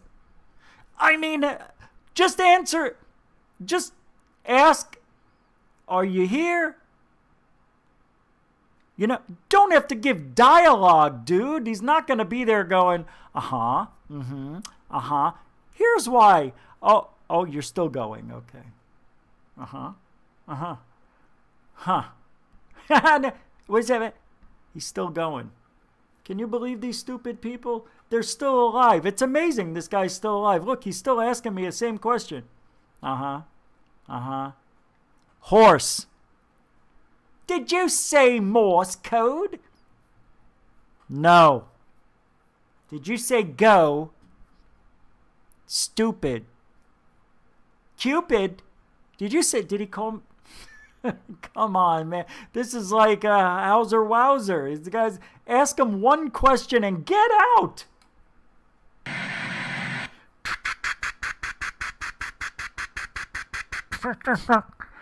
Christopher Columbus, is that you? Because if it is you, can you tell me, just knock once? If it is you, knock twice. If it isn't you, and knock 3 times if it could be you. Can you please just give me a signal? I want to know. Are you wearing your big pointed hat? Because that hat looks marvelous, mate.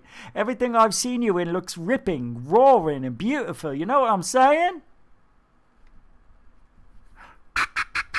Fuck you.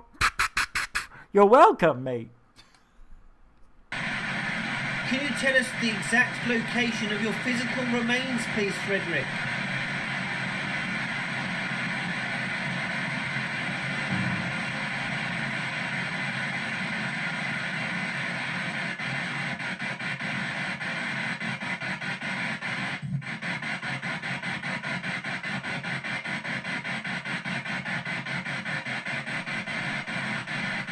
Hello?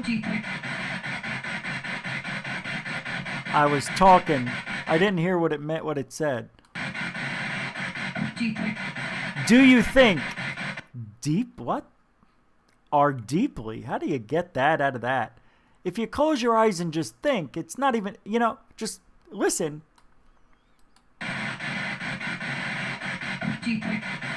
Duty.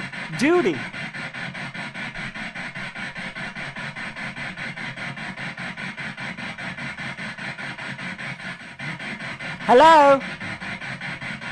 Hello? I can't understand you, mate. Can you speak up?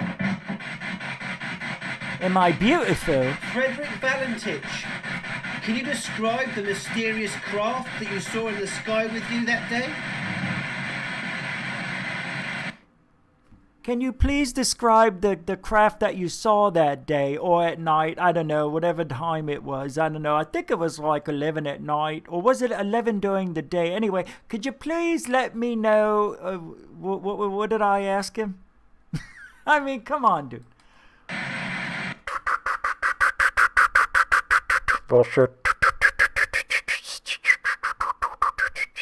Hello. So stupid.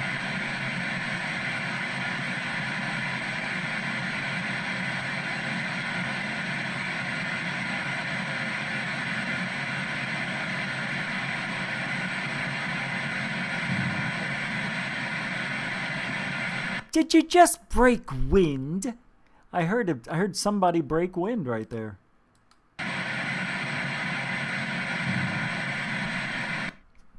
That's Mr. Valentich. Breaking wind. Get it? Breaking wind because he's in an airplane? Forget it. Breaking Bad, baby. COVID. There is a... Oh, no, I already played that. There's one more I've got. All right, well, let's have a little fun. I know it's getting late. It's all right, but we haven't seen any cart narcs, and there's like 10 videos, but I'll only play 2. This one, I haven't watched it yet, but it's called Arguer. The cart narcs, to break things up, to have a little fun. Can you enjoy yourselves for a little bit? Oh, cart narketeers, this is sad. She is 2 spots from the cart return. And she just blocked the spot.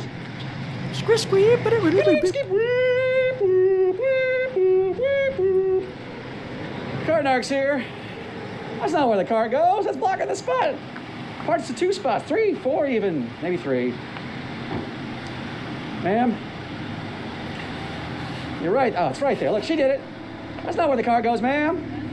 It's not fine. It could block and roll away at somebody. Look, you did a great job, by the way. Good job, young lady. She returned hers. I've never seen one of your kind. Well, we're the cart Narcs. We are a special breed. But you don't need us because you're a good, responsible person. I appreciate that. Let's see what happens here. She's gonna, oh no.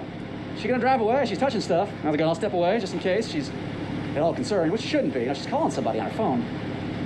Yeah, the people who claim that they're intimidated or threatened by the cart Narcs, we always stay full cart length away here, or car length, not cart length. Never harass, never. Oh, she's not even taking it back. I gave her a chance to do the right thing. Well, we got these bumper magnets. They're not stickers, just magnets we put on folks' cars. I'll show you how that works. Like right here, just go. Whoop. It kind of reminds people when they get home. Oh, hey, how's it going? It's a bumper magnet, man. It has our phone number on it, so you can call us up. We'll talk to you about being like more responsible and thinking of other folks. Well, ma'am, you haven't taken your cart back. How about that? I'll make you a deal. You take the cart back, I'll take it off easy. That's what I have car insurance. They have car insurance? Oh. So you want somebody to pay a deductible so that you can leave your cart out? Right. But are they, now, ma'am, let's look around. Do you see any cart attendants where we are? No, because they're not cart valets. They don't just follow you everywhere. Ma'am, absolutely, when you take your cart back. That's littering. Your cart littered first, and now you're magnet littering. So you think you see a savior over there, don't you? Ma'am, why don't you take your cart back? Do you have a good reason for not taking your cart back? No. Why not? Get that off my car. Are you admitting you're being lazy bones right now? Get that off my car. Ma'am, I've put the terms out there. Sir. Yes, ma'am. Get that off my car. Why? Because this is my personal property. Right. And that cart, it's a magnet. And that cart could damage someone else's personal property. Ma'am, you haven't addressed the root cause of your issue here. Sir. Yes, ma'am. I need to go. You're free to go. I'm not stopping you. However, I believe your pride is keeping you in place. Now, what I would like for you to do, if you could, is just grab that cart. Oh, no. That's why we bring multiples here, ma'am. I got another one right here. For just such an occasion, lazy bones get, they get indignant. They throw stuff on the ground. Don't worry, I'll pick that up for you. I don't know. I think that's a carbon fiber or aluminum hood. That's not going to stay too long. I will keep my eye on it. How's it going, ma'am? You want to take your cart back? Oh, you take it with her? Yeah, give us a call. It's got our hotline number on it. I guess she's got it now, so there's no reason to reapply. So give us a ring. We'll talk. Oh, no! Aha! Yes! Upside down, but still a good application. Sort of fake takes out on that one. Let's see what's going to happen. By the way, I'm going to prove a point here. In the time that she's all fussing about, I'm going to take her cart back for her. Ow! Taking off. Missed that one. Let's see if she dropped the magnet on the ground. I'm not seeing it. Maybe she's just leaving with it. All right. Yeah, one more. I don't know any of these, so let's try this one. Agent Cameron here, at the cart return. This fella is going all over. Good job, sir. That's a hard move. It's a difficult move to get over the curb. Good job, though. Appreciate that. I'm going. Cart Narcs here. I don't want to come out on the Woody show. That's right. That's what the cart Narcs are here for. That's what the cart. Yes, sir. Oh no! See? It's the exact opposite of what she just did. That's not where the carts go. Carts go right there. See, she just put it up on the curb like a lazy bones. Let's go in the cart Narcs. See, the carts go to the cart return over there, where that guy just went. Huh? The carts go to the cart return, not up on the curb over there, young lady. I'm sorry, I just broke up with my boyfriend and I'm having a meltdown, so I'm gonna. You want to talk about it? You sure you want to talk about it? I can discuss things with you. There's a cart Narcs. We got a cart Narcs bumper magnet. Okay, I'm just gonna get that to you. Get that, no, that's not gonna stick right there. Maybe right here on the fender. That's not sticking. Gosh dang it, tiddlywinks. How about back hood? Now, none of this stuff. That car must be all plastic or something. Oh well, that's the first on us, Narketeers. I broke up with my boyfriend. Meltdown. By the way, cart narcs are here. Talk about anything in your life. Anyway, well, that's cart narcs. And I think they're just great. And I appreciate the balls. It takes balls to do something like that. It does. So that's it for tonight. It looks like everything kind of worked out. Thank you so much for hanging out. It's amazing. I look like death warmed over, but hey, who cares? I didn't have to wear a hat. Thank you, super chatters. Moderators, thank you. Veterans, I appreciate you like always. Newcomers, welcome home. Third Phase has a video coming out in a little bit, so keep your eyes open for that, and I'll put a reminder out there too. I'm in it. Of course I'm going to promote it. No, I would have promoted it anyway. Thank you, Third Phase. Let me play those videos. And everybody else, so I'll be back tomorrow night, 10 Eastern, 7 Pacific, right here on YouTube. Don't forget, all the things talked about in tonight's show will be in the description as soon as I can. So all the links will be there. Everything we talked about. And you could help donate to GUFON if you want. I appreciate that. The next thing on the list is a DSLR camera. I want the P1000s. I do. Alright, I'll see you guys tomorrow night. We'll have a lot of fun, okay? Have a nice Sunday. Cardinals won! Yeah! Take care.